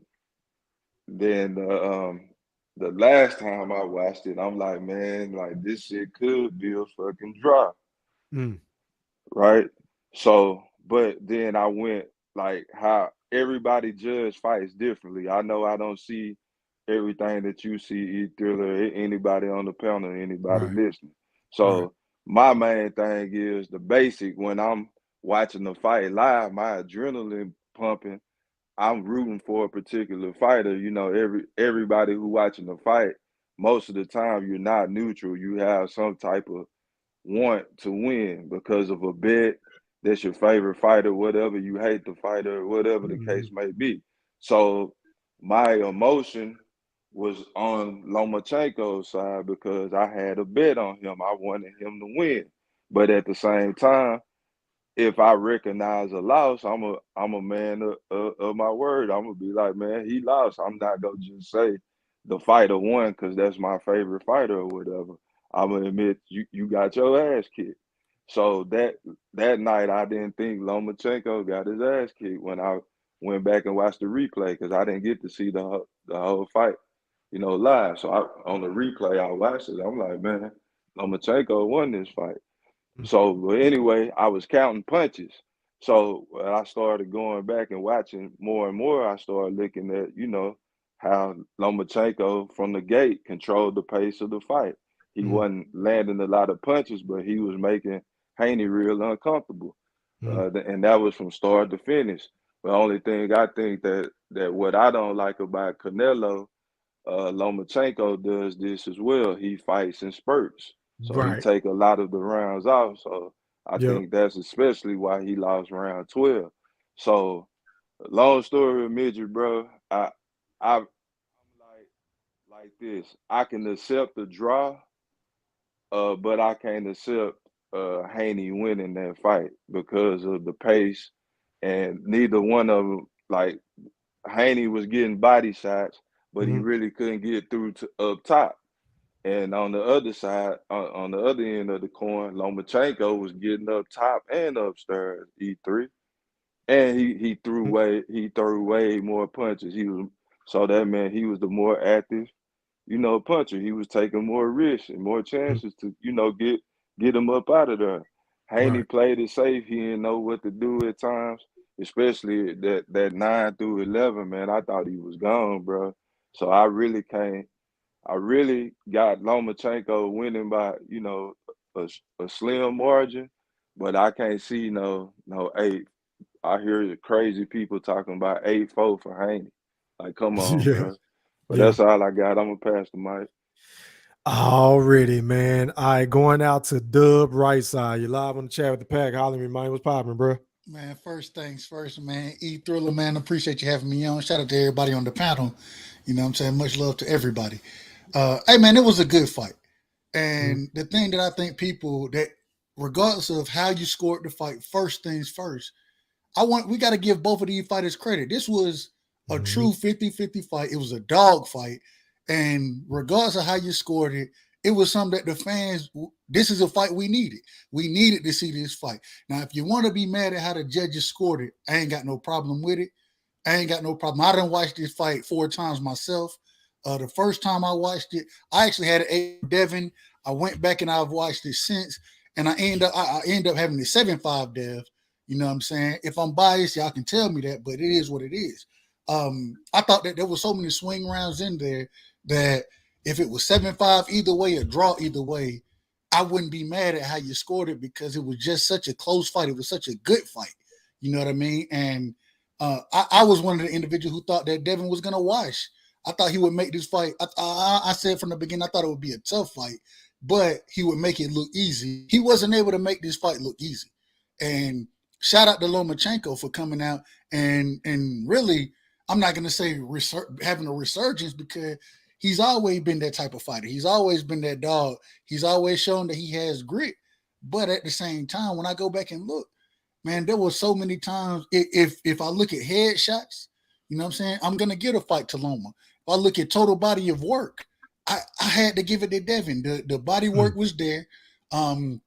Regardless if you think it slowed him down or not, body shots are scoring blows. A body shot is the same shot as some on the chin. You feel me? If that's how you're judging it. If you want to say, well, it looked better, okay, cool. I ain't mad at that. But at the end of the day, I thought that going back watching it, Devin won the fight in my opinion. But even if my problem is this. Devin shouldn't get no hate for the fight. He shouldn't be getting none of that hate. He didn't judge the fight. Shout out to I believe that was I'm not sure who said it, but Brimley. Yep. He didn't know the fight. The man was in the ring just like Loma was. If you want to have smoke for somebody, have the smoke for the judges, have it for the commission for not allowing, or for denying the petition to remove a judge. Have the smoke there for the politicians. Great point. But at the end of the day, Devin and Loma deserve credit for the fight, putting on a hell of a show. This is possibly fight of the year. And there were so many rounds where it's like, damn, it could go either way. And then going back watching it, you know what I'm saying? Scored it, like I said, I had an 8-4 for Devin from the beginning. I had to go change my score, and I had a 7-5. I wouldn't have been mad at a draw because there were so many swing rounds. And at the end of the day, man, give this young brother credit for being able to get in the ring with a veteran like Lomachenko. We've seen other fighters, not calling no names, not wanting to get the smoke with Lomachenko. And so I call him I Javante call him Tank Tank. Davis. Tank. I call his name. I Y'all said can it call earlier. the name. I didn't say that. I didn't say it. All I'm Yeah, saying Call that is, we nigga gonna name. keep it a book on the Wolfpack, man. Javante Tank. Tank Davis. all I'm saying is, at the end of the day, this young brother at 24 years old, the youngest undisputed champion in the four belt era, steps in the ring with a ATG, in my opinion, a legend, an individual, a two-time gold medalist. You feel me? A three-division world champion steps in the ring with him, goes life and death with him, and he gets the decision. You know what I'm saying? A unanimous decision. If you got smoke with it, have smoke with the judges, but give this young brother credit. That's what we and give Lomachenko credit. You feel me? Yep. I wouldn't be mad at the rematch. And I think there should be a rematch. I think after what we saw in this fight, especially after the fight, the hype that the fight got, I think the fight would be even bigger if Yep. they do a rematch. You feel me? So I wouldn't be mad at that. It's just that at the end of the day, we can't hate the fighter because the fighter don't have nothing to do with the decision. All they doing is going in there doing the best they can in the fight. And for you to have somebody at 24 years old, if that was, shout out to Shakur, shout out to Keyshawn Davis, all these young up and coming guys. Devin younger than them dudes, and he still was the one in the ring with Lomachenko, not them. And he's undisputed. Give that man credit, man. We got to stop with the hate.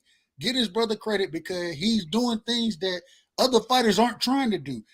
He say he a throwback fighter, and he's showing that he is a throwback fighter. Yep. And so at the end of the day, man, give both of these fighters credit. This was possibly fight of the year. It was a fight that people done told me Devin is boring. This was not a boring fight. And it was a fight that Devin didn't even fight the fight that I thought he should have fought. He came in and said, fuck it, I'm going to press his ass. And I didn't think that was the right way to go about it. But damn it, that's what he did. And he was able to get a decision. Man, we got to stop with the hating on these fighters, bro. We got to give fighters credit for stepping in with and I think my last point, I apologize for being long-winded. My last point is I think people truly get what 50-50 fights are. We've got so used to people saying, oh, Ryan Garcia versus Tank Davis is a 50-50 fight. No, that wasn't no 50-50 fight. This was a true 50-50 fight, and it showed in the ring. And so at the end of the day, man, however it was scored, I have no problem with it. How anybody scored it, draw, whatever, it is what it is. It's just that Devin got the unanimous decision against Lomachenko. Give both of them fighters credit, possibly fight of the year. Amen. Man, you preaching gospel tonight, dude, right side. Excellent fucking points. All right, man. And last but not least, going out to the boxing historian, Mosquito Spray, my brother, aka Eddie Atlas. You're live on the chat with the pack. Holler at me, fam. What's popping? E3, what's happening, man? Everybody doing? I can't call it, bro. How are you? Good, man. I'm listening to everybody, man, and I agree with a lot of people's points, and I myself, we spoke, the day after and everything, and I went back that day and watched it once with sound and once without sound. And with sound, I had it, initially first, watching it live, I had Lomachenko winning a close fight, probably 7-5 pretty much, something along them lines.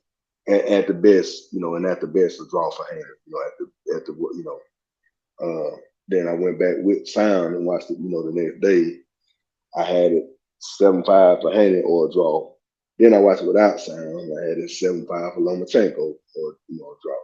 So, I came to the conclusion that, it draws very highly possible, or if I had to give to one fighter, I'd give it to Lomachenko based on, the flow of the fight. I understand boxing score one round at a time, which it is, and like everybody's saying, man, there's so many rounds that could go either way, depending on. In some cases, it could come down to who you were pulling for. You know what I'm saying? Just be real about it. Yeah. And then Lomachenko, in my eyes, he won what you call the story of the fight. You know what I'm saying? Like where everything played out at the end. You know what I'm saying? I mean, he looked like the victor at the end. The way everything played out over the entirety and how it ended. You know what I'm saying? And it puts you in the mindset that, Haney, and then the things he was saying in the corner to his father, like hey, he's going a different way than we thought he was going to go. What you know what I'm saying? Like, you've been in camp for 8 weeks or something. This stuff, you know what I'm saying? Yeah. Like, where is the adjustment? But it was a hell of a fight, man. And like the right side said, it was a true 50-50 fight playing out in front of our eyes. That is what it's supposed to look like when it's really that. And then you heard me the whole way leading up to it. I was like, I said, this is a true 50-50 fight. It was about who can impose their will on the other. And there were times, there were times when, Haney was getting the better of the work and things like that. And the thing was, for the majority of the fight, neither guy would let the other guy take the play away. It was always, they get caught, they're coming right back. You know what I'm saying? Yep. But except for those couple of rounds, especially round 10 when Lomachenko was basically dominant, the rest of the fight was just back and forth. You know what I'm saying? And the Dave Moretti situation, I mean, it's unfortunate. It puts a black eye on the fight and on the sport of boxing, because it's just more proof that they got to do something about this. And I seen, I ain't gonna call out none of that kind of stuff. You already know. But I seen a comment on something, man, and I thought about it, man. Dude said that boxing needs AI for the judges. Think about that. You know what I'm saying? That would be incorruptible, possibly, I guess. You know what I'm saying? This computer, whatever, however that shit work or whatever, it ain't humans, you know what I'm saying, judging the fight.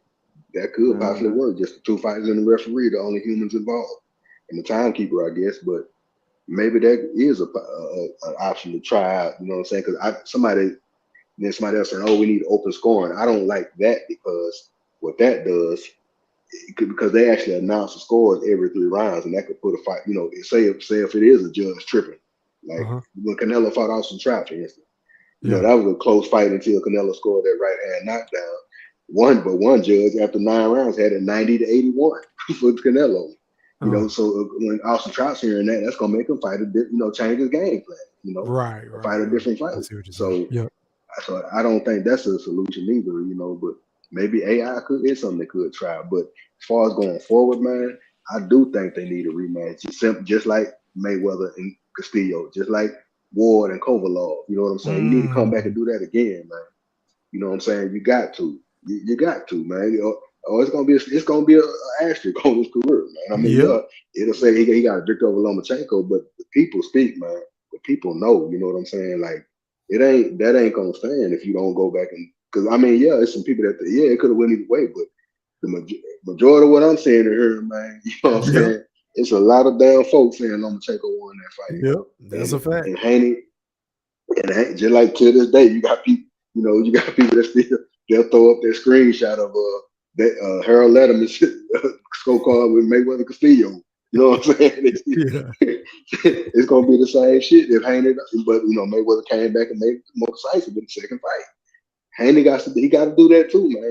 You say you want to be compared to the all-time greats and all that. They did that. You know what I'm saying? You got to do that. Yeah. You can't just go on to the next. And Lomachenko can't go no higher than 35. So you can't say to man, I'm gonna go to 40. No, you need to fight Lomachenko again. You know what I'm saying? That's the only way that we're gonna be satisfied. As a fan base.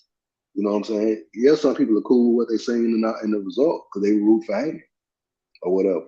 For the most part. But you gotta bring that shit back, man. You know what I'm saying? If you who you say you is, and you think you can whoop this man, like you didn't make it. It ain't a form of, it's not solid that you whoop this man. And most people saying you got your ass whooped. Right. So you got to come back and run that back, man. It ain't no other way around. It shouldn't be nobody else on his radar except Lomachenko. And I mean, that's really all I got, man. I ain't too much to elaborate on, man. It was a hell of a fight, man. I want to see that shit again, and I think it'll be a major fight. You know what I'm saying? Like everybody, man. Some of the people want to see that shit, man. I think that fight gonna do numbers, bro. And that's an excellent point that you made about the Ward and Kovalov, because it was a lot of people that feel like Andre Ward really lost that first fight. So he had to come back and right that wrong by stopping him in that second fight. That was a hell of a you remember even the HBO guys Kellerman and Lampley were dogging them live then. They're like, oh, they gave the fight to America, no more Yeah. Russian and all that. Yeah, Yeah, I was at a like, fight damn. party when that fight had happened, bro. I remember that fight like yesterday. I was watching that Yeah. shit on my phone. Yep. Yeah. But that's all I got, though. I let the next man get an open panel or whatever next. Already, man. It's open panel, man. Y'all go ahead and rock, man. Talk about Hey, whatever y'all want to talk about. I got a question. Go ahead, bro. Hey Dub, you did a great breakdown, but I want to ask you a question, Dub. Are you a big Tank fan? Yeah, I love Tank. Okay, so I want to go ahead and pose the question. I want to see if you TFT or not, because right now Big Fish is the leader of TFT. We call it Thirsty for Tank. Okay. Hold on, real quick. Hey, Bram, real quick. Is this like the Earl sexual question? Yes, it is. Yes, just like the good Bud Buddy one. one. Remember, we have a Bud Buddy one too. I answer questions all day, man. It is All what right, it is. Go all right, ahead, Dub. bro. And I appreciate you participating, sir. Okay, so question number one: is Tank now the face of boxing? Is he the face of boxing? It's hard for me to say he the face of boxing right now. Hey, you gotta tell me yes or no, man. You gotta tell me yes or no, bro. I think Canelo is still the face of boxing at this current moment in time. So you say no. Okay.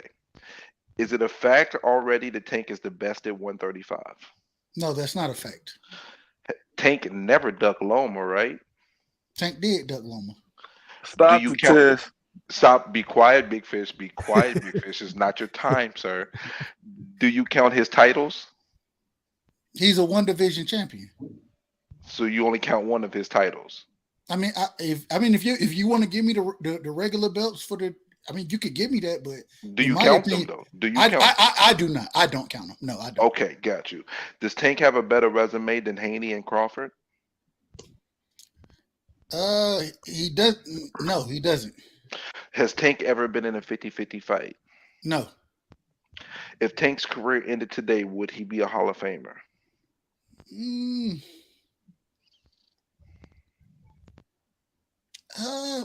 Possibly. It depends. It depends on who.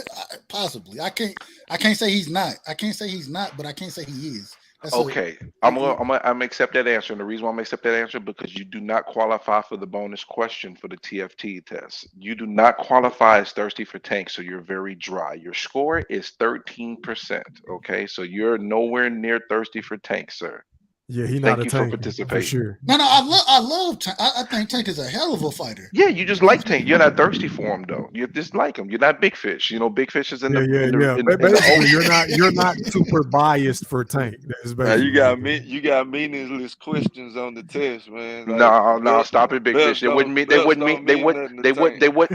meaningless when I asked you the questions. This is only meaningless when you hear other people don't answer the way you don't want to. But how can belts be meaningless? Ric Flair, Doug right side. Okay, this is like say we in the WWE.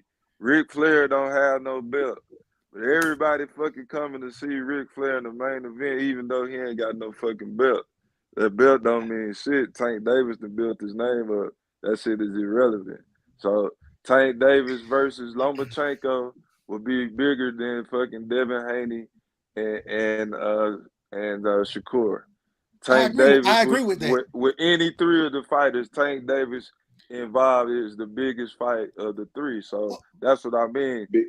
Like when I say belts don't mean anything, that's not like, don't take that literal. But in certain cases, they don't mean as much to certain fighters. Like in Tank Davis's case, it's about the money, not the belt.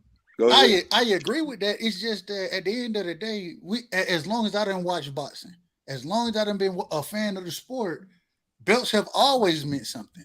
And so when you start to denigrate the belts, it really denigrates the sport of boxing. Mm-hmm. And so if you want to tell me that Tank is the money man, I ain't got no problem with that. I have no problem with it. The thing is with him being the money man, belts still matter. You go ask any of these young dudes out here fighting right now if belts matter. Yes, the reason they matter, the same reason Devin wanted to be undisputed, is because it helps build you as a fighter. It builds your profile. It puts you on that level with these other guys as far as being a champion. You tell me a fighter that don't want to be a champion. for Tank, okay. I'm cool with when you say it with Tank. It's a little different because if you want to say he's exceeded the belts, I don't think you can exceed the belts, in my opinion. Listen to Floyd Mayweather. One thing Floyd gonna tell you is I beat this many champions in a row. I got all these belts. Floyd gonna go to the belts. That's what he's gonna go to. And so if you want to tell me the belts don't matter and it's all about selling, I understand where you're coming from. But at the end of the day, everybody in the sport of boxing does not sell like Tank Davis does. They don't sell like Deontay Wilder, Canelo Alvarez. Everybody doesn't sell like that. So for the 1%, sure, the belts don't matter for the 1%. But for the 99% of fighters, the belts have to matter. This is how they make their legacy, their name.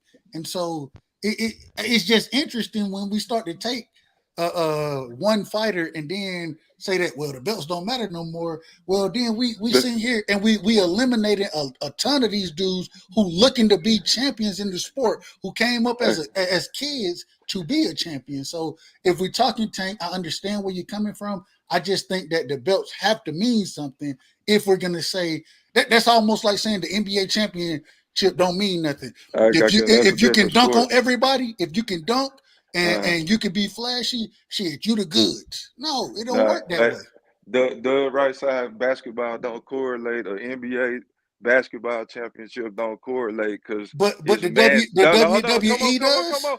Hey, can I? My bad, bro. My bad. You talking? So you could. I'm an old dude. I forget my points. I'm sorry, Doug. So what I'm saying is, in the NBA playoffs, all the best are mandated to fight to play against each other. It's not like that in boxing. They pick and choose. It's completely different setup. The right side. You talking about diminishing of the belts. 4 different sanctioning bodies is stupid. That is the dumbest thing in the world. You got 4 different champions in the division.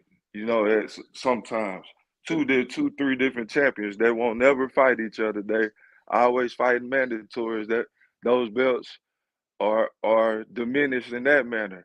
Another way to show you that belts mean nothing now. This is a new era, the right side. Rolly Romero is a champion right now. Jake Paul was about to be a champion if he would have beat Tyson Fury. No, he wasn't. And he wasn't going to be a champion. He was going to be placed in the ranking. He was. They were setting him up. They were setting him up to be a champion. You mentioned Floyd Mayweather. I always fought for championships.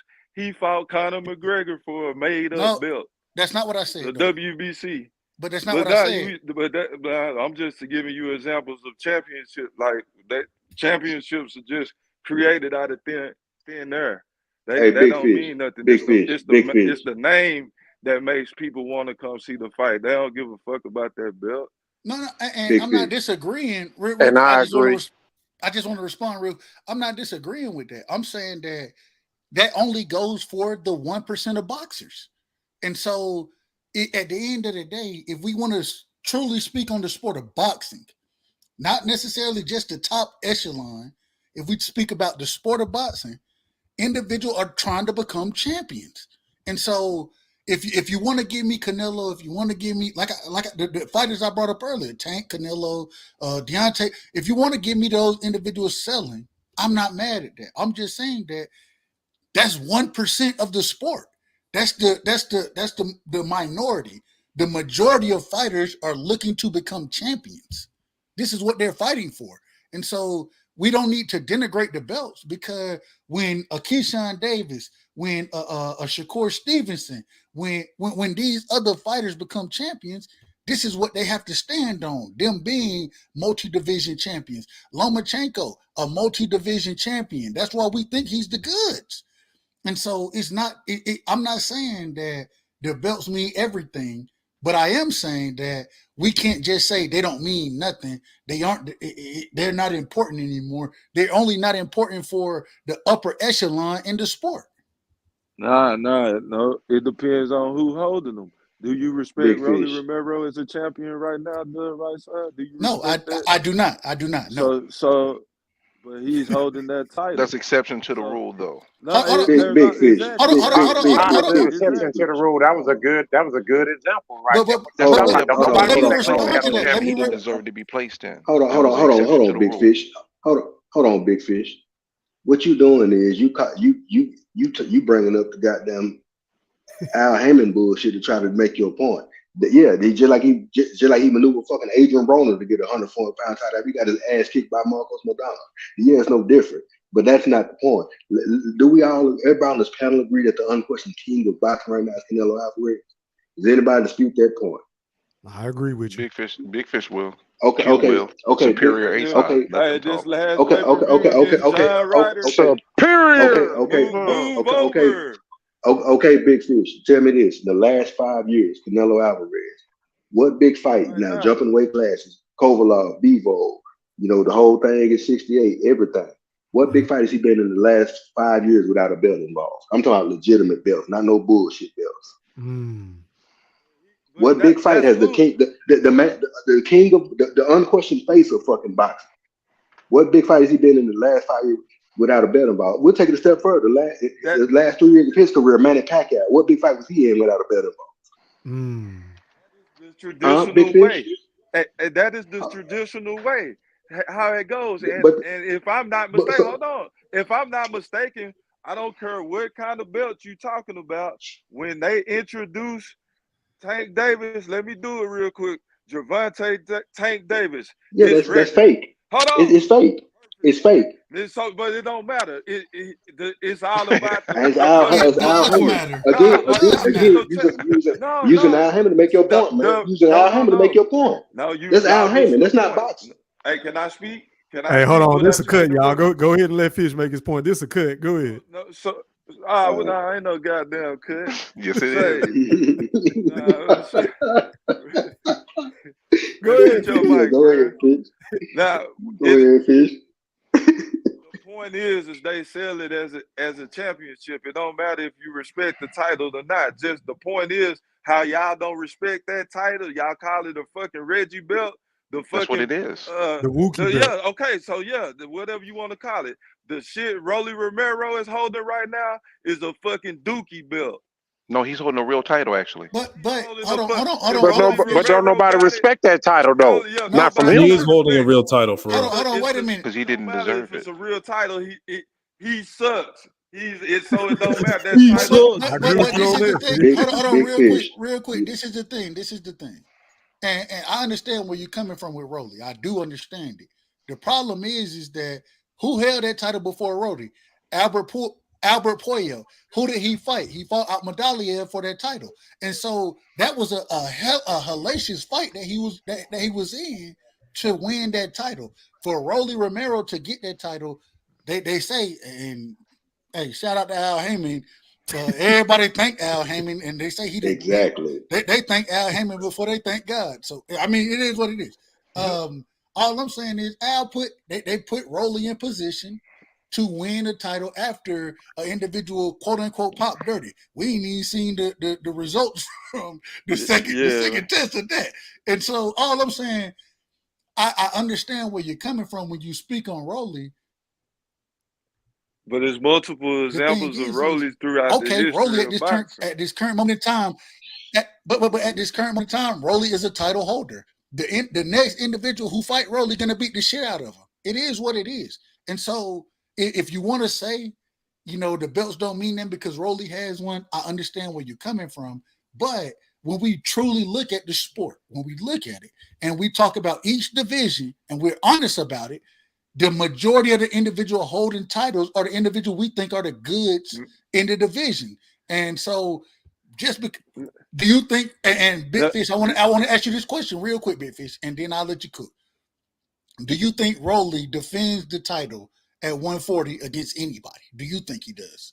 Okay, before I answer your question, I'm not saying as a whole titles don't mean anything. I'm not saying that. I'm saying there's exceptions when that doesn't matter, and Tank Davis is what the subject is. Agreed. So that's my whole position. It's the 1%. It's the 1% that don't matter. It's the 1%. So agreed. So going to answer your question, the minute he fights anybody of quality, that belt is gone. Exactly. And so Big Fish. Go ahead. Go ahead. All right. Yeah, real quick. Big Fish. We all know, I mean, all the fights that you naming, the examples you naming, it's one common denominator. The promotional outfit that's presiding over them fights. They are not doing what's right for boxing. So you keep using it to make your points. No, Top rank. Top rank did it with Lomachenko. Lomachenko, they wanted Lomachenko to have a belt and represent the company. Hold on. I listen to you blow stanky ass hot air for about 10 minutes. Let me talk, nigga. Now, with that said, but like I said, man, we know that they're not doing what's right by the sport, man. You keep using that to make your point. Yeah, you just confirming what we all already know. Appreciate it. But with that It's said, not man, just see this what I don't goddamn, like, man. nigga. Oh my bad. Shit. But the cast that desire to be real champions and actually create legacies are fighting for real titles, legitimate titles, as they jump to and from weight classes, man. Yeah, them guys ain't doing. They on some bullshit. They've been on that, man. I mean, like I said, yeah, Adrian Broner was a heck of a fighter during his prime, but look how they moved him, man. When they moved him from 35 to 47, man, which champion he took on? You know what I'm saying?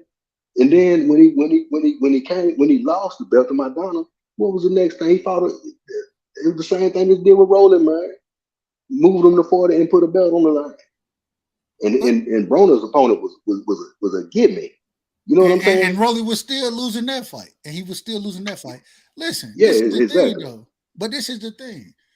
Once again, and if we're going by the 1%, that's okay. I got you. When we talk about the face of boxing, the question now is it Tank, is it Canelo? Those are the two individuals that we are talking about as far as the face of boxing goes. And so I understand what you're talking about, but at the end of the day, for the majority of fighters, the majority, and when I say the majority, my thing is we have to take the outliers out, because individual who's going to tell me that the belts don't matter, the only reason they're going to say it is because they able to sell. As a boxing fan, I really don't give a fuck what you sell. I really don't. My thing is I want to see the best fight the best. And so I think, like I said earlier, the Devin versus Lomachenko fight, it was the best fight in the best. A true 50-50 fight, a close-ass fight. And so if you have individual they're going to tell me the belts don't mean nothing, tell me what fights, who have they beat? If they're really gonna be the face of boxing, not just knockouts, tell me who they beat, right? Because the same way, the reason we think the belts need to matter is because when individuals are challenging for titles, unifying, going for undisputed, those type of things, then they're fighting the best. Who has Tank fought in this situation that we're talking about? Who has Tank fought that we all would consider on the panel the best? Who is Tank fought? Crickets. I got a 2-part question for you, Big Fish. Ain't nobody gonna answer that? Nah, I think it's crickets, Dub, right side. And this is the problem. Come on, E3, man. Tell me this ain't this is the problem. Hey, I was about to piggyback off of your points, bro. Go ahead. I apologize. No, you good, bro. I just want to ask a quick question, then I'm gonna get out. Hey, hold on, Fish. Let me ask you this, bro. If it's not about the belts for Gervonta Tank Davis because he's a part of that 1% that you and Dub right side are alluding to, right? Then what is it about for him? Is it fighting the best? Or is it about the money? Like, which one? What would you say to that? Apparently, it's about the money. So, and also, he can take whatever fight he chooses. That's the whole point. So, do I agree with that? I'm not saying I agree with that shit at all. I'm just analyzing what's going on. I'm not mad at it. I'm not happy about it. I'm just saying do you agree? That's what it is. I see it. But hold on, y'all. My thing is this. I don't agree with it. He just said he don't agree with it. I want to see him fight Haney. I want to see him fight Shakur. I'm not taking the fucking punches, Dub right side. And this is my rebuttal to that, Big Fish. if it's about the money, then wouldn't Tank make the most money by fighting the niggas that we really want to see him fight? Hey, That's just my. I'm not saying you agree listen, with it. I'm no, just saying that's my issue bro. with Tank. If it's He not about the he belts, then it should be about the money and the opponents, and that goes hand in hand. We'll hey, pay you if you fight the niggas that we want to see you fight. You're gonna make the this most is money ever in your life, and you would be the face of boxing if you come out on top. We wouldn't be able to hey, take that away from him. That's all I'm saying. Go ahead. hey, that it look like the easy route is status quo, E3. So it looks like the play is I'd rather do two $10 million fights instead of doing 120. Yeah, So that's what they've been it doing. look so am I saying that that's right? But that's no, but that's what it is. So he's getting away with it. But my thing is, damn the money. At some point in time, as a fan of the sport, me personally, I ain't getting no Devin. I don't even know what Devin and Loma made on this fight. I could care less. It was a great fight. You got a Damn the fire money. stick. Damn the money. Hold on. And I ain't got no. I bought. Well, I do have a fire stick, but I still bought the fight. Okay. I still bought the fight. Well, But at the end of that's the on day, you. If you it's buying on fights me. that now I'm saying if you still supporting fights that you're not wanting to see, that's on you. So I don't so you didn't want to see Devin and Loma? You didn't want to see that fight? I want to see it for free. All right. All right. Yeah. All Yeah. right. Yeah, I'm I saying, paid for it. I thought that was a great fight. Like I said, I'm gonna buy the fight regardless. Yeah, I didn't bought. Here, I bought Caleb Plant and goddamn Benavidez. I bought the fight. The reason being because I want to support the sport. But at the end of the day, my thing is I'm not worried about what these individuals are making. I'm worried about the best fighting the best, looking at the best in the sport, matching up with the best, and we finally got that. People told Good me that side. Can people told me that Ryan Garcia versus Tank Davis was the best fighting the best. No, it wasn't. Ryan I Garcia agree. is not on that level. The right side. Hold on, I just want to be clear on something. go My ahead, bro. statement, does that make you think that I care about what Tank Davis? I'm bragging right now about what Tank Davis can do. Do you No. think that's what I'm doing? I think, like you said, Tank. According you're a Tank fan. No disrespect. I'm a Tank fan. The difference is, I think that I want to see Tank fight the best, regardless of what the money outcome is. I want to see him fight the best. And when we have the conversation come up and we hear Rolly Romero rematch, Ryan Garcia rematch, Pitbull Cruz rematch, this isn't the best fighting the best. And so, I mean, how do we get around that? Although it's gonna make money, yes. It's gonna be a pay-per-view fight, it's gonna sell, it's gonna do all of that.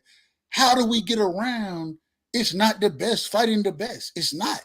And so why are we gonna give him credit for not fighting the best? Because he's making money?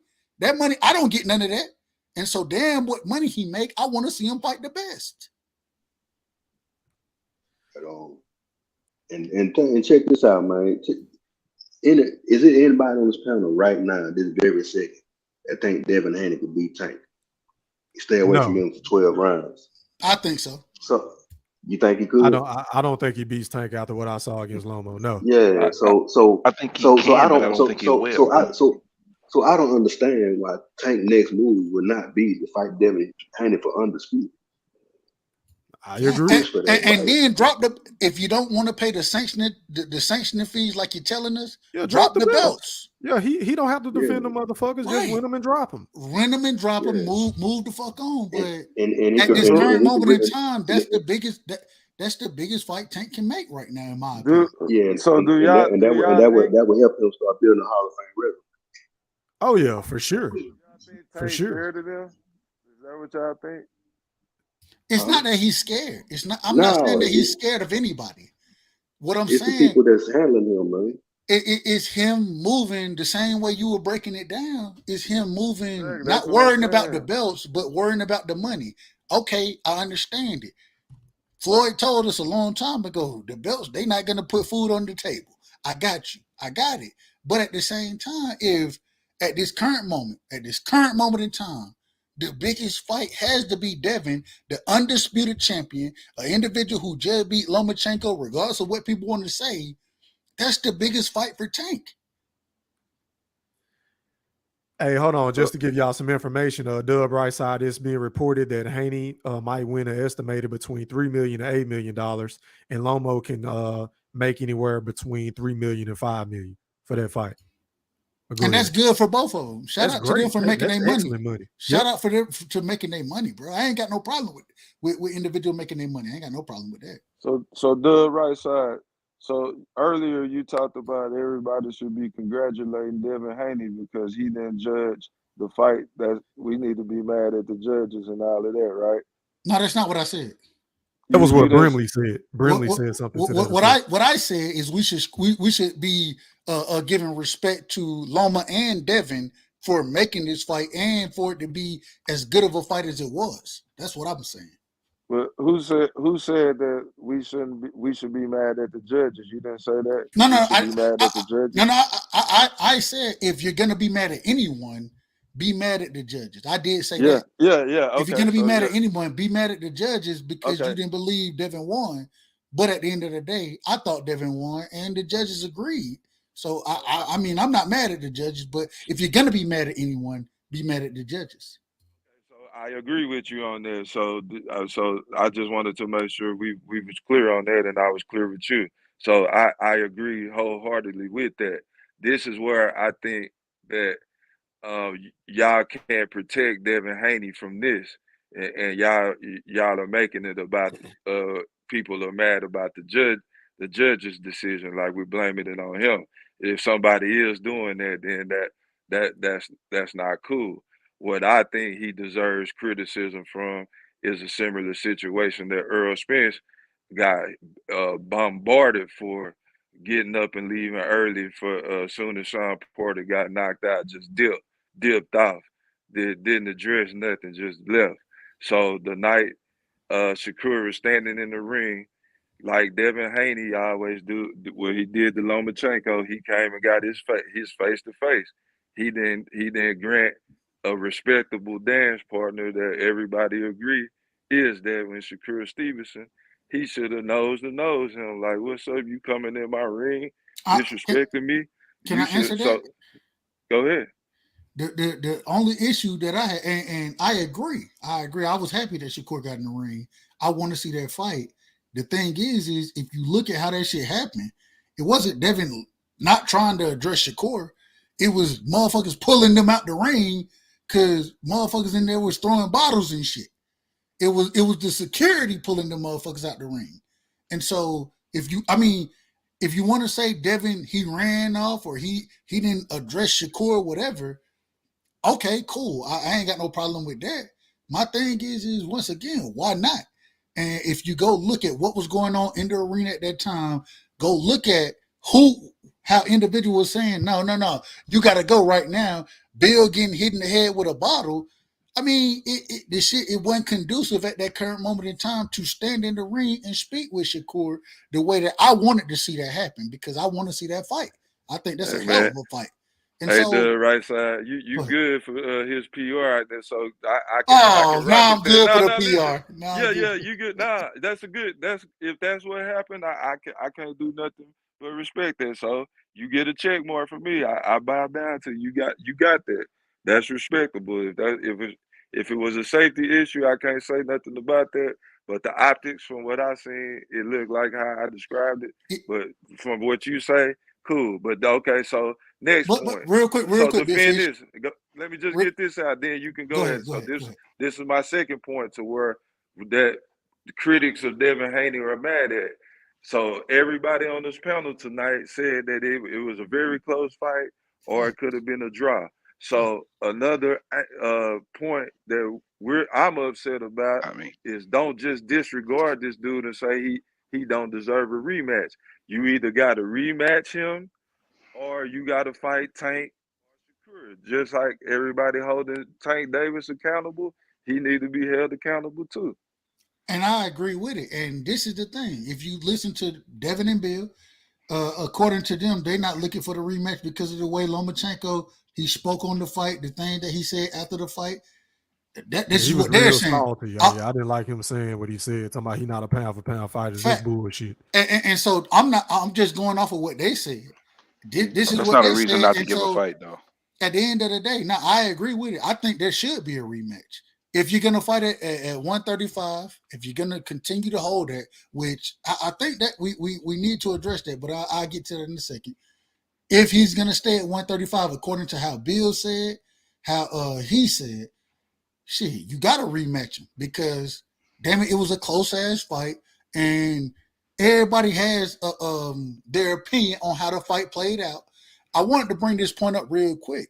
You listen to individuals who said that they had Lomachenko winning. They go back and watch the fight. A lot of these dudes, what did they come back and say? Okay, it was a much closer fight than I originally scored it.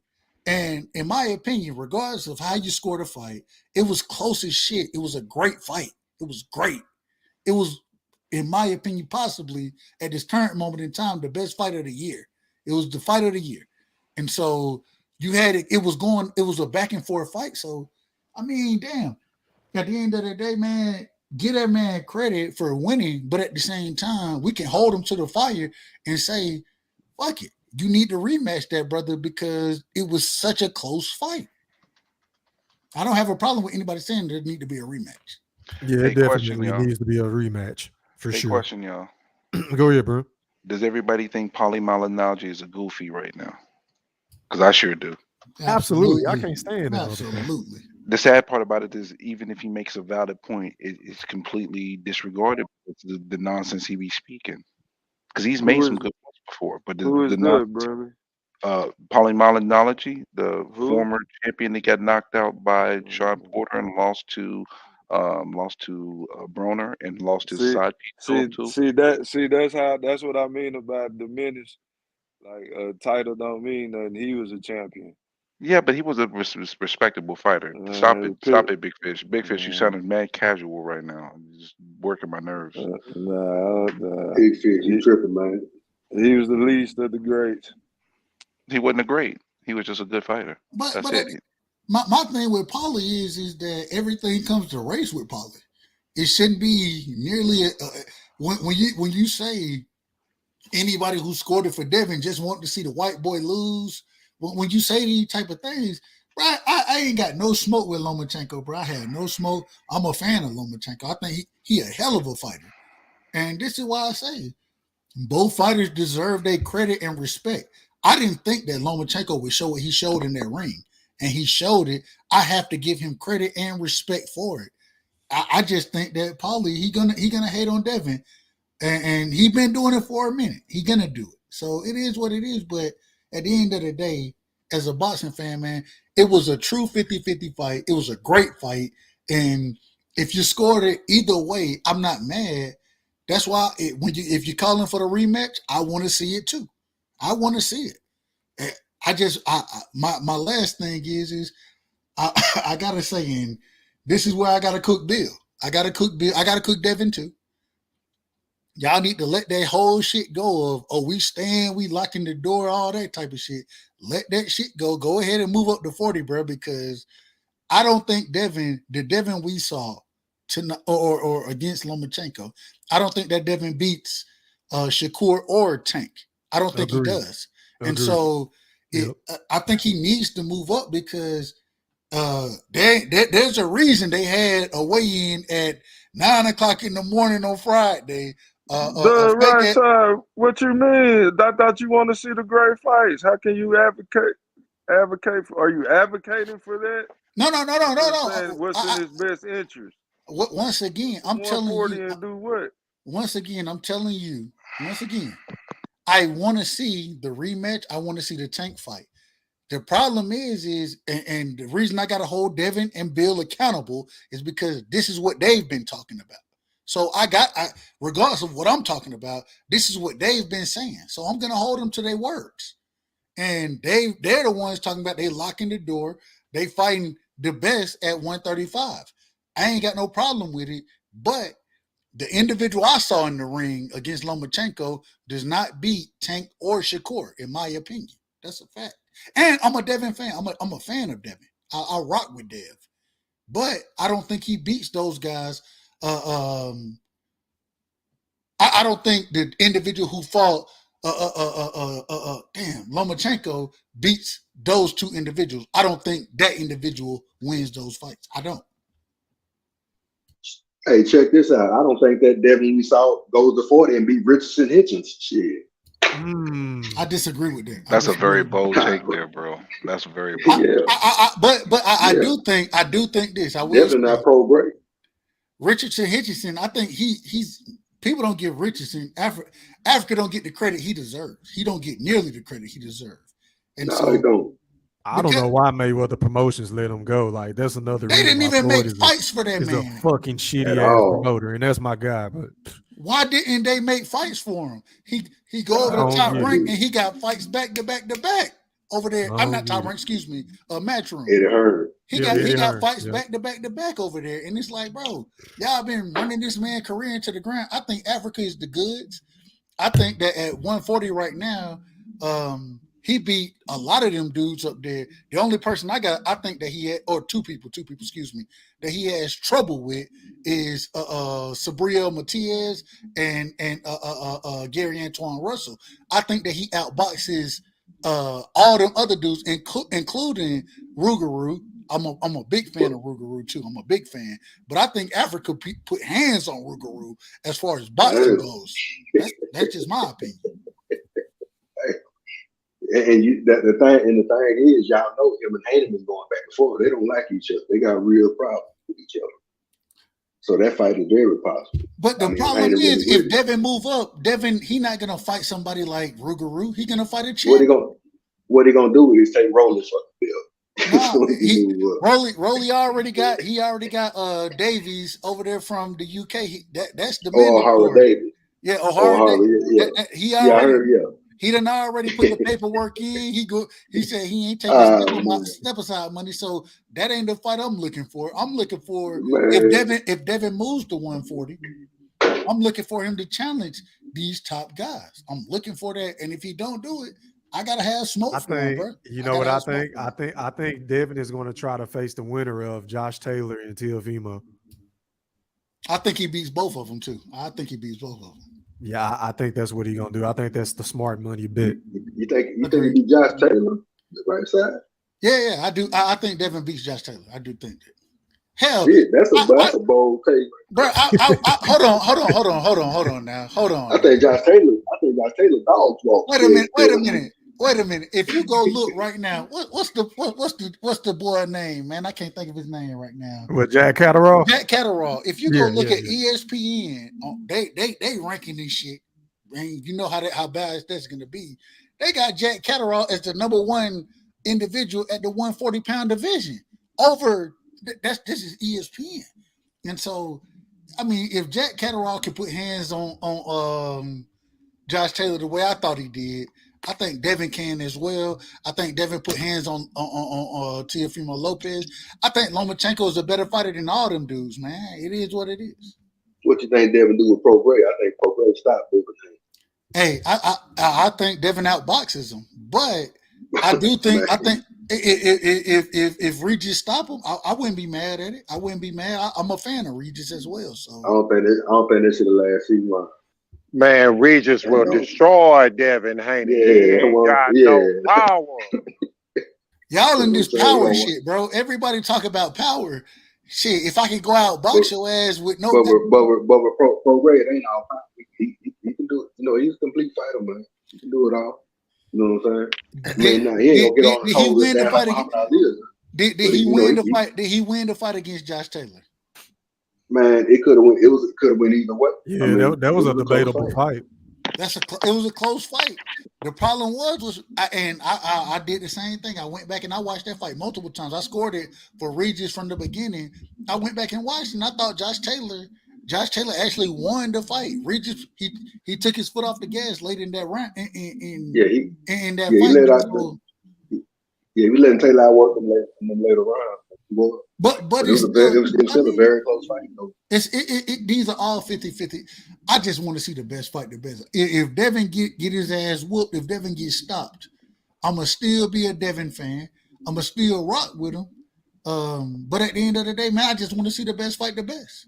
And so this is the problem when we start to talk about oh no, it's about the money. Oh yeah, if you can make money, you can fight whoever you want to. No, we don't need to be doing that. As fans of the sport, we gotta say, man, I want to see the best fight the best. And if we can't say that outside of the money, then I mean, I think we bias toward our quote unquote fighter. We're biased if we can't say I want to see him fight the best. I already said that, so you're not talking about me, right? Yeah, you are biased though, Big Fish. The right side. What you think about just having one champion in each division If we versus could, the four belts? if we could get that, I would love it. I think that would be the perfect See? scenario. Then But the belt would mean something to me then if it was like that. But since it's watered down, it's kind of meaningless to me because you I get mean, Rolly as and a champion. that's your perspective. I understand it. My thing is for you to ride with Tank, right? And yeah, Tank is the money man. But who has Tank beat? Riding with Tank is what do you mean? Ride for me how I ride with Tank is I watch his fights like everybody else who like boxing or a casual fan does. And when I see his fights, at some point in the fucking fight, I'm gonna be fucking amazed at how this motherfucker just knocked their ass out. So I that's how I rock with Tank. I'm not no I don't know whatever you want to call it. I think the man has an extraordinary talent that hasn't been tested. I say the same thing about Terrence Crawford. People beg to differ. I say the same thing. I don't respect the competition level that he's faced. Hold But up, do I Big reckon? Fish. But hold on, can I finish? But Here go the hate. do I see a great fighter in Terrence Crawford? Yes, I do. I just don't respect the resume. So that's all But I respect. hear when y'all say Tank Davis.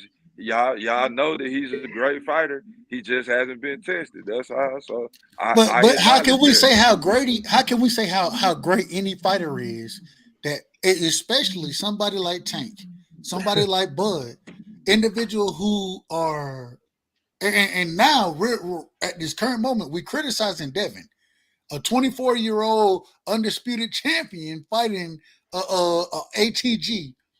We're criticizing him, but we want to say, well, we think that Tank gonna beat all these dudes, but he ain't fought the goods. He was the one who said that he didn't want to fight. He thought that Mayweather was setting him up when it came down to Lomachenko. Even when he said that, Devin Haney, and I think Devin would have got his ass beat. He would have got the shit beat out of him by Lomachenko. When he was calling for that he would have fight. got destroyed. Can He I would have got add my destroyed. thing? But Tank the thing is is, a good fighter. is that Tank didn't take that fight. He didn't make that fight happen. And so all of a sudden, when Devin makes the fight happen, it's a close fight. Y'all want to shit on Devin, but y'all want to give Tank credit. And it's like, bro, this shit is backwards. This shit is so backwards as far as the fans of the sport. We done stop being fans and we starting to rock with, hey, well, he making money and he doing this and that. No, it's The not right about the side. money. I'm gonna quote Charles Barkley and say that's very disingenuous right there. Do you not remember Tank Davis fighting Pitbull Cruz, and a whole lot of people was Did saying you that know he who lost that Pitbull fight? Cruz was? No, Did you know that don't matter. that does That's not the matter? point. That does No, that's matter. not the point. People That does still. matter. The point is that Tank Davis was heavily criticized for not giving him a rematch, and also people thought that he lost the fight. So that go. Everybody gets that treatment. So real quick, So that last question, Tank not. big fish, last question, and then I apologize for being long with it. Y'all know I started talking. My bad. Look, and this is my question for you: Pitbull Cruz, Lomachenko, who's the tougher fighter?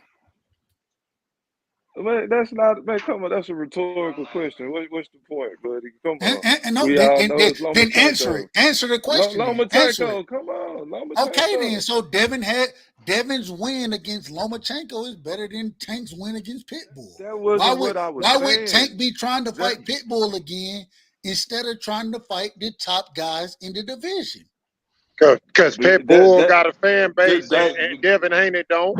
No, he don't. He ain't even headline the card ever. Stop it, man. He's never headlined the card. Stop the nonsense now. There's a whole bunch of boxing people, and I'm pretty sure your buddies was saying the same shit that I'm saying right now. They would want to Tank to fight him because they felt that motherfucker did so well, and they want to see Tank lose to fight that motherfucker because he had already fought him, previously. That's all I'm saying, Dubs. I'm not trying to say that was a great win. That's not what I'm saying at all. I'm not comparing him to Lomachenko at all. That would be fucking dumb. I'm not. That's the point. That was One my thing, fucking point. Fish, My not point. go ahead. My bad, bro. Go ahead. Nah, I just wanted to say this. One thing about the Eastside Cruz fight, bro, that I will give him credit for is that we know he can take a Tank punch. That's something that we can't say about all these other fighters at 135, right? So I will say that. But go ahead, Fish. The whole point is just Tank has been criticized by fans just like the way that Devin Haney is being criticized right now, or that he was involved in the fight that a lot of people thought that he lost. That was my point. Tank has been in the fight that a lot of people thought he lost. Listen, the reason is even if you want to say that Tank lost the fight to Pitbull Cruz, I disagree with that. I think Tank won that fight. My thing is that wasn't nearly as a competitive fight as what we saw with Devin and Loma. The Pitbull Cruz versus Tank fight wasn't nearly as competitive. It wasn't nearly. And so at the end of the day, man, give this young brother credit. And I'm not trying to take credit from no fighter. I'm not trying to. I'm just saying, motherfuckers want to tell me Devin or Devin got a gift decision, this, that, whatever. Cool, you can give me that. My thing is the man won the fight against ATG. What ATG has Tank won a fight against? Nobody. Crickets. All right, we good.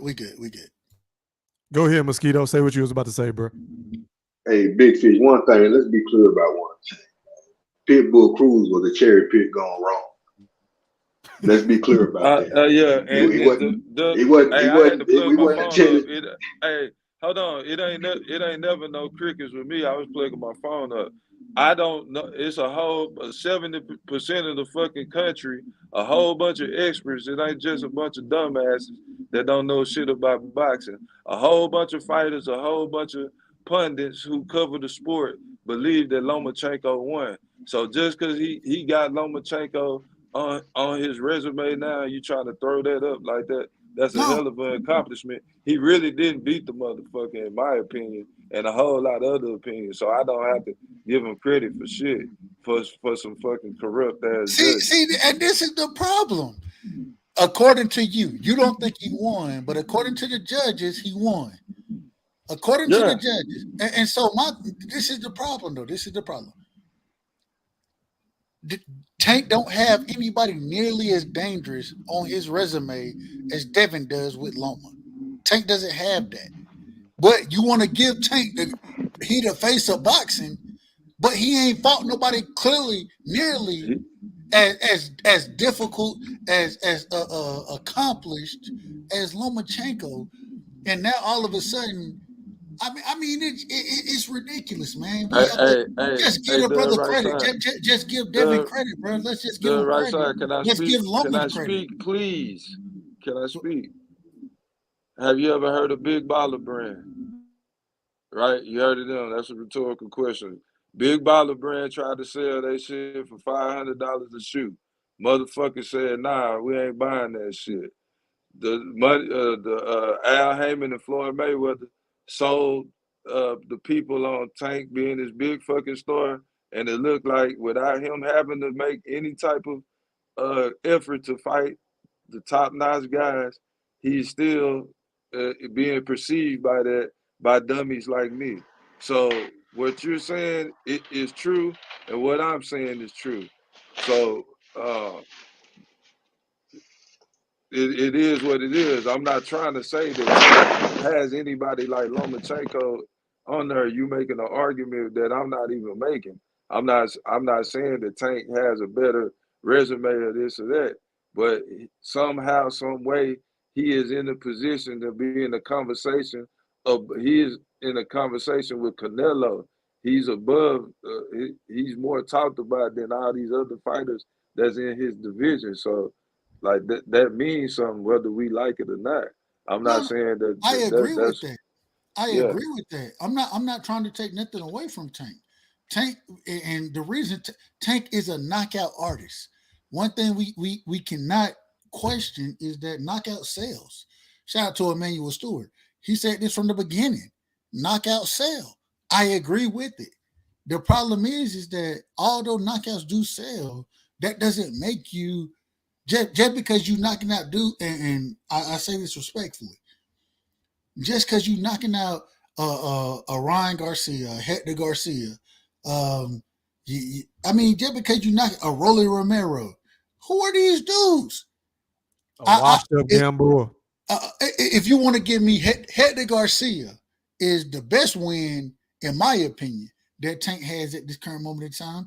He stopped Hector Garcia. Hector Garcia said he went blind, that motherfucker. But at the same time, I'm just saying, Hector Garcia beat goddamn oh man, shit. I can't call his name right now. Y'all know who I'm talking about, the nigga with the hair, man. Colbert. He beat Colbert, then he went and beat Gutierrez. Hey, I thought those were both good fights. I thought they were good fights. But at the same time, Hector Garcia ain't on the Devin Haney level. He not on the Shakur level. Tank, if you're gonna be the face of boxing the same way, and it's crazy to me that I've been here criticizing Canelo Alvarez. I criticized Canelo. I was like, bro, some of the fights that you're making, these aren't the fights that we're looking for. It's the same thing with Tank. So if you're not gonna be making the fight, people told me, Devin need to fight Tank. If you don't fight Tank, he need to fight Shakur. If you don't fight Shakur, you need to fight Loma. Devin fought one of them dudes. But all of a sudden, he ain't getting the credit. He not getting the credit. And I mean, the shit is crazy to me because at the end of the day, man, all these dudes need to fight each other, yes, but it seems like at this current moment in time, Devin the only one who's going to make these fights happen. He's the only one doing it. And so for you to criticize him and if you want to say, once again, draw whatever, that's fine. But When did I criticize? I'm not saying you. I'm not saying you. I'm saying in general. I'm just saying in general. If you want to criticize him, he got the decision. He won the fight. And he fought somebody that was a tougher fighter than anybody on a Tank Davis resume. He fought somebody tougher. He fought an individual that Tank Davis said, "Nah, y'all trying to set me up." On Shakur resume too, right? Facts. That's a fact.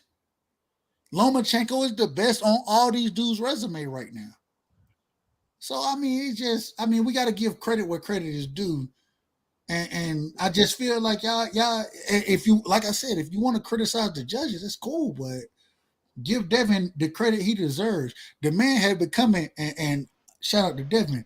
He about to be the most hated fighter in boxing. Doug Rothstein, can I ask you a question? Please. I just want to ask you a question. Okay. All right. People can say what they want to say about Ryan Garcia, but I'm going to ask you a question. Who hits harder, Ryan Garcia or Devin? Ryan Garcia. Who hits harder, Ryan Garcia or Shakur? Ryan Garcia. Okay. With that being said, far as the comment you said earlier about Ryan Garcia not being somebody of note, he was somebody that a lot of people, not talking about us that know boxing, a lot of people gave him a chance. Because he has a lot of fan base, man. Because most people had power. Most people don't know shit about boxing. And not talking about just fans. You had pundits were saying that nonsense too. But this is the problem. if we want to sit here and say that Ryan Garcia better than Vasyl Lomachenko? Yes or no? Not talking about punching power. As far as boxing goes, is he better than Vasyl Lomachenko? No, not at all. Okay, then. So when we talk about the sport of boxing, we're not just talking about punching power. We're talking about boxing, and I just the shit is crazy to me that y'all want to sit here and say Ryan was this dude. Ryan can punch. He got a great left hook. We watched Tank eliminate that the same way we watched Lomachenko eliminate Devin Jab. We've watched these things. When you get in the ring with high IQ boxers, your shit's gonna get taken away from you. And so this is when we look for the other things that you have to bring to the table. And we watch Devin go to the body, and we watch Ryan Garcia get knocked out. What are we talking about? And we watched him get dropped by somebody that got less power than Devin. I mean, it's ridiculous, man. And I just feel like, man, there's. And this is me being a fan. This is Wait, my fanboy. Hey, hold on. Hey, Dub, hold on, man. I just had somebody slide in the ring, bro. Mikey, you're live on the chat with the pack. Holla at me, man. What's popping, bro? Yo, what's going on, man? I'm just chilling, just listening to the chat, chiming in every now and again. Man. Go ahead and pop your shit, bro. Hey, man, like I said, man, gotta give credit where credit is due to my boy Devin, man. You see, you got a whole bunch of people out here, at first they was going off with their emotions as far as Lomachenko winning, but then people, actually get back and watch the fight again, and they see a different fight. So, you still got a lot of people saying Loma won, but like I said, I feel like a lot more people are starting to understand that it was a much closer fight than what a lot of people were saying before. But and like I said, my boy, he got the best career out of all of them. He the youngest out of all of them. Got better achievements out of everybody. Done fought the best competition. Y'all gotta give my man some respect, man. Yes, sir. You feel me? But but I'm listening though to my boy Cook. You know what I'm saying? All right, y'all go ahead and rock, man. Go ahead and rock. What you mean by he got the best career?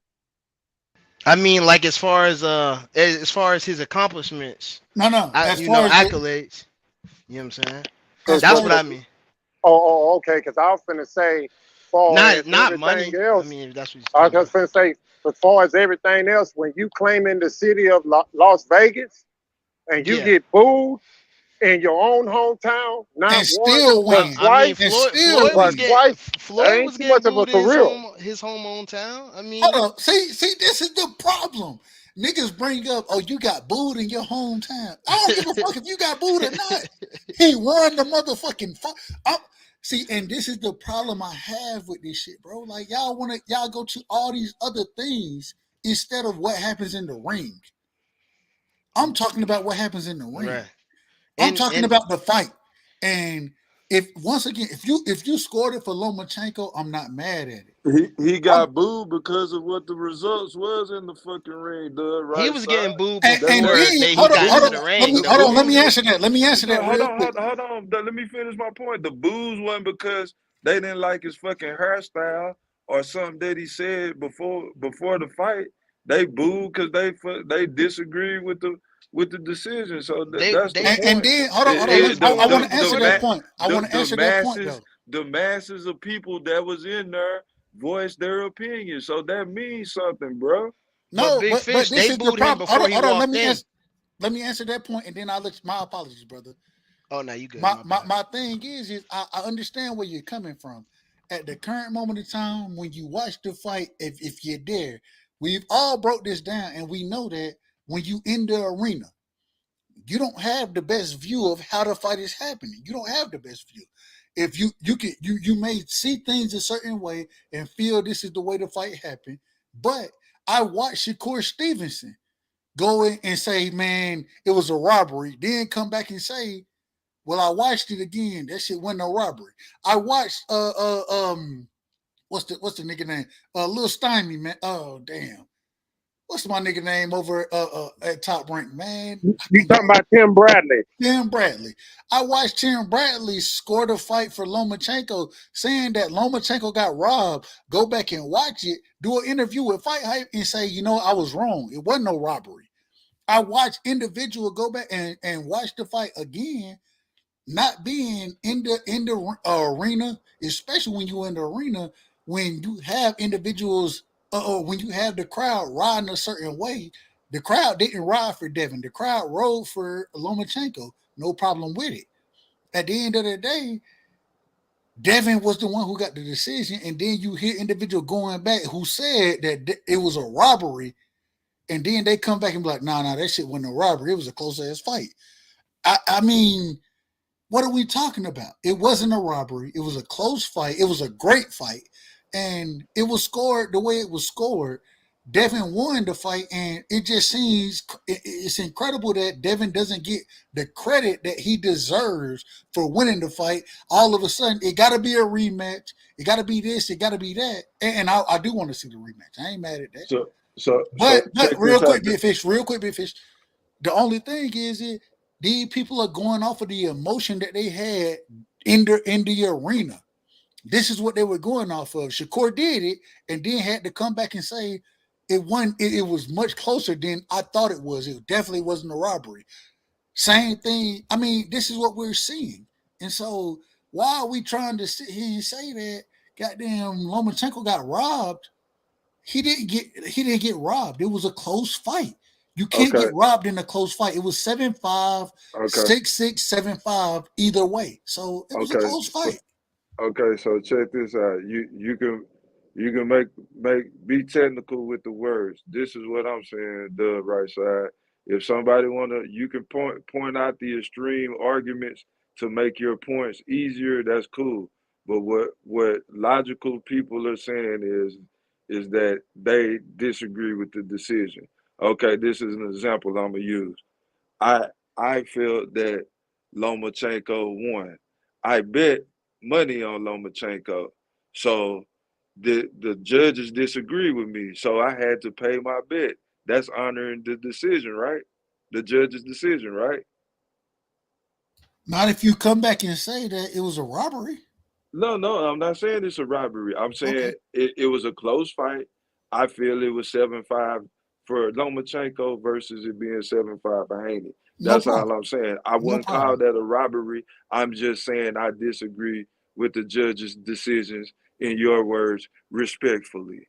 And that's okay. So You can so disagree, my but take that question up to with the you, judges. Don't have the so smoke so with so Devin. so no, it ain't about having no smoke with them, and it's just about disagreeing with the decision. That's all it is. It ain't about having smoke or being negative towards them. And I'm just simply saying I disagree with the decision, just like I disagree with the Triple G and Canelo decision. But But but it's nothing but I can do about it but disagree with it. but So Big Fish, go ahead. let me just ask you this question: have you ever been on the other side of the coin where an outcome that the judges made a decision that you didn't agree with, and you just know in your heart of hearts that wasn't the right decision? Have you ever felt like that? Triple Absolutely, G. absolutely. So so so what makes so how can you chastise people who feel that way this time?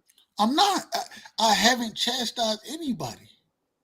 I've said from the beginning, if you scored it, however you scored it, it was a close ass fight. The chastisement that I have is don't put the hate on Devin.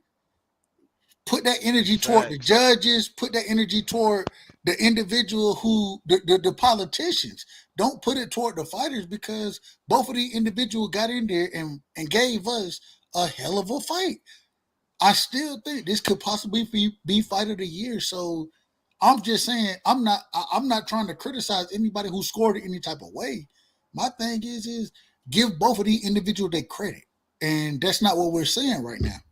Right, we seeing people throw bottles at at Bill Haney and stuff like that. Like, you know what I'm saying? It's crazy out here, man. Yeah, that was some bullshit, man. But let's go ahead and wrap this show up, fellas. We've been on here for like 2.5 hours. Closing thoughts, man. Going out to my dog, Mikey, man. Closing thoughts, my brother. You know what I'm saying? Like at the end of the day, man, I said I as far as Devin Haney though, as far as like his career and stuff, I mean, maybe unless the money looking right with Tank, I most likely think he gonna move up to 140. It seemed like he can't make 135 healthy no more. I mean, maybe he can. I don't know, but it seems like that. So I got him going up to 140 probably. You know, winner Josh Taylor, T.O. You know, I got him winning both of those, but I mean, we'll see, man. We'll see, man. Styles make fights. That's all I'm saying, man. Styles make fights, man. But yeah. Already, I appreciate you, my brother. All right, going out to Dub right side. Closing thoughts, man. Man, first things first, E3, man, thank you for having me on. Shout out to Anytime, man. everybody on the panel, man. Big Fish, my brother Brimley, man. Everybody, Nardi, all y'all, man. I ain't got nothing but love, respect, admiration for y'all. At the end of the day, man, Devin did what he needed to do to get the judges' decisions. If you disagree with it, I understand it. And we can push for the rematch, but let's give that brother credit. He wasn't judging the fight, he was in the fight, and he did the best he could do in that situation. And I think he grows from it. And so at the end of the day, man, shout out to him, shout out to Lomachenko. It was a great fight. And I think people really lose that point of what 50-50 fights are because we don't get them the way we need to get them. And this was one of the times that we did get it. Shout out to Devin for making it happen. And man, I ain't got nothing but love, respect, and admiration for him, his team, Lomachenko and his team, and everybody on the panel, man. E3, man, great job, man. You're doing a hell of a job over here. Appreciate it. I gotta tell you, God damn, LeBron, they got their ass fucked up. No, don't do that. Don't do that. That was perfect. My bad. But at the end of the day, man, Hey, throw him out the ring, huh? Yeah, man. Niggas get kicked out for dissing LeBron, bro. Good job, Dub. That would hurt, at man. the end of the day, man, I just want to say, man, I ain't got nothing but love and respect for y'all. And thank y'all for allowing me to rock with y'all, man. I appreciate y'all. Yes, sir, man. You're more than welcome to come on anytime, my brother. I'm live and cooking, man. Appreciate you. All right, man. Going out to, I believe, Boxing Nerd 101. Closing thoughts, my brother. Oh, man. What a great show, brothers. What a great show. Enjoyed listening to you guys. Cook tonight, man. It's looking like 2023 is one of the best years in boxing that we've seen in a couple of years. If these fights are going to happen, we just need to cap off the year with some of these heavyweights getting in the ring as well. So waiting on Mr. Fury and Usyk to get it on. Seems like Fury's being a duck right now. Talking about 70-30 when he has one belt to Usyk's 3. But hey, I'm just casual. I'm just a boxing fan, you know. But I appreciate you, E3, for coming on. Hopefully you could be more active. We love when you're on. Hey, bro, man, I'm gonna be very active now that my Lakers done got their ass kicked. I ain't got nothing to watch now. So Hey, there we got a story to that. I'll be on damn near every day now, man. So All right. shout out to the Wolfpack. Yes, I sir. definitely be on damn near every day. Yes, the strongest YouTube community out there, man. Wolfpack. Shout out to everybody on the panel. Shout out to everybody in the chat. It's love. See you guys later. Already, man. Going out to my guy, Young Moolah. He probably done fell asleep on me, man. Closing thoughts. Yeah, I think he done tapped out on us, man. He done rolled out the ring. Shout out to my nigga Young Money, man. One of my day ones, man. He said his kid be getting his phone and shit, he be passing out on the show, man. Hit me up on the playback, man, in the chat. All right, and going out to my brother, Mosquito Spray. Closing thoughts, my brother. Yeah, I appreciate you having me on, man. I enjoyed the live, and I do agree. We got a good fight, Saturday. I do give Haney credit, man, because win, lose, or draw, he is trying to and making these fights. You know, he ain't ducking no smoke. I'll give him that. Yeah. And, I do respect that because that's what boxing needs. He is good for boxing. Win, lose, draw, taking the fights, and it'll be interesting to see what he do going forward. The fights he taking, what path he taking. But I'm looking forward to. Hopefully, we continue to get these good fights, and man, y'all take it light, and I'll catch y'all on the next. I appreciate you, Eddie Atlas, man, and going out to my right brother, the BFB Master Q. Closing thoughts, man. Oh man, good show, man. Good show, man. I was having technical difficulties in a bad area, man, but nevertheless, awesome show. Awesome show. Y'all had a good discussion. Thank My Davis brother, aka my loyal right brother. you. Box beautiful tonight, baby. You know what I'm saying? You box beautiful, man. I was so impressed. Yeah.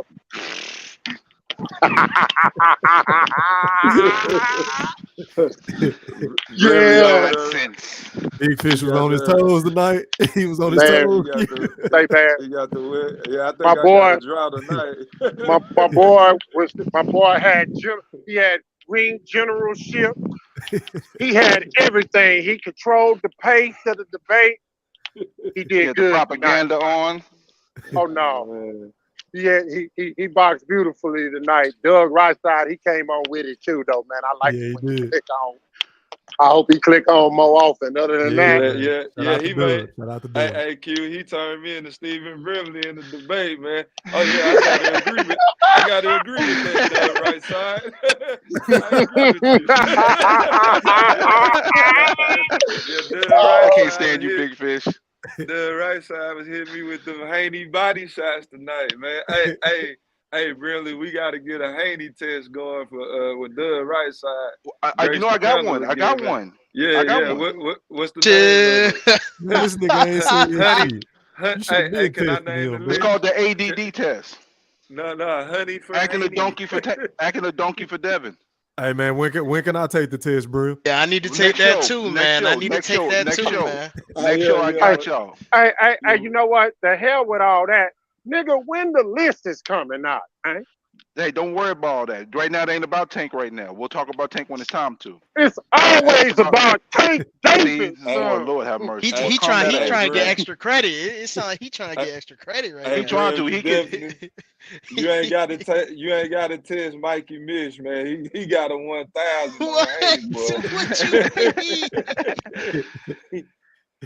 They have dollars on the. They have dollars. Him doing right side of E Thriller, the title of the show. I know. E Thriller got Honey for. Yeah, he acting a donkey for Devin, bro. Listen, E3 might be the leader of the acting a donkey for Devin. Hey man, I might be. Hey, I done lost 4 subs during the show, so I done ran some niggas off, but that's cool. Because he acting a donkey for Devin.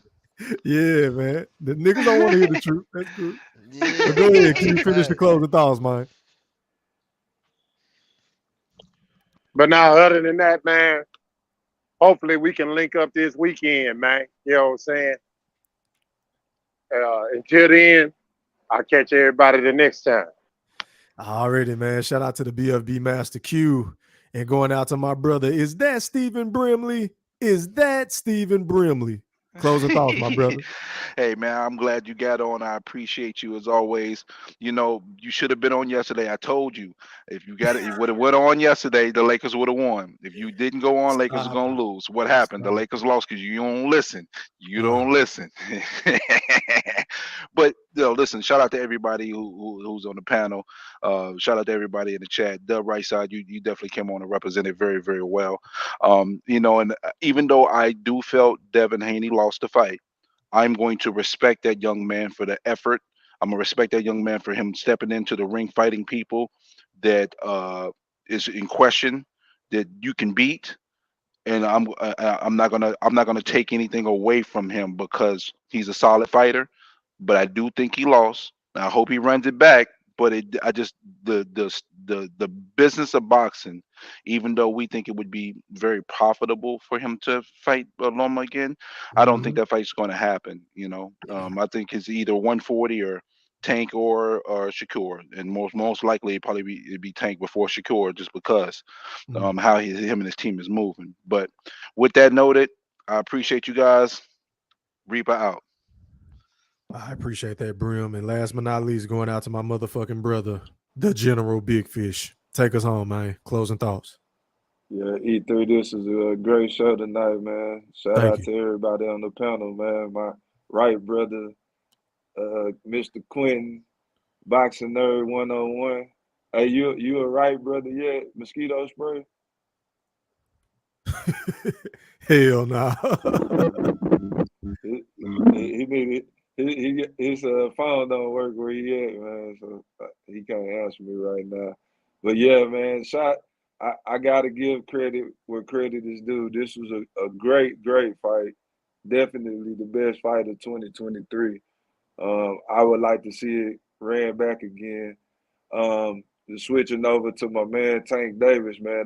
I need you to go ahead and fight some goddamn body so we can shut these motherfuckers up, man, because they ain't recognizing the talent and the motherfucking 1.5 mil you just did, man.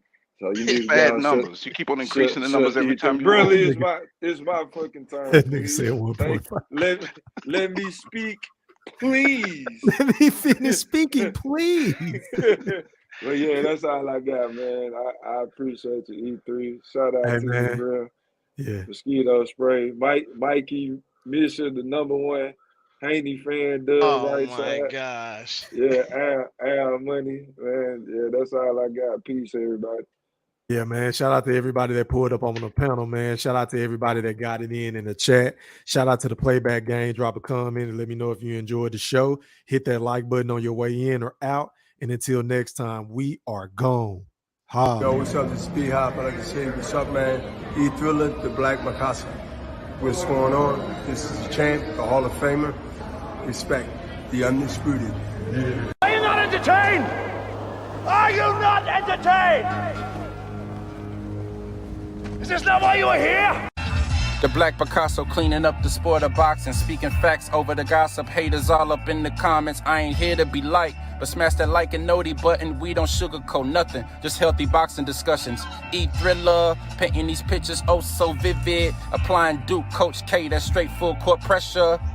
Only God could judge me, so tell these chumps ducking smoke. Remember one thing that the boxing guys don't like: ugly.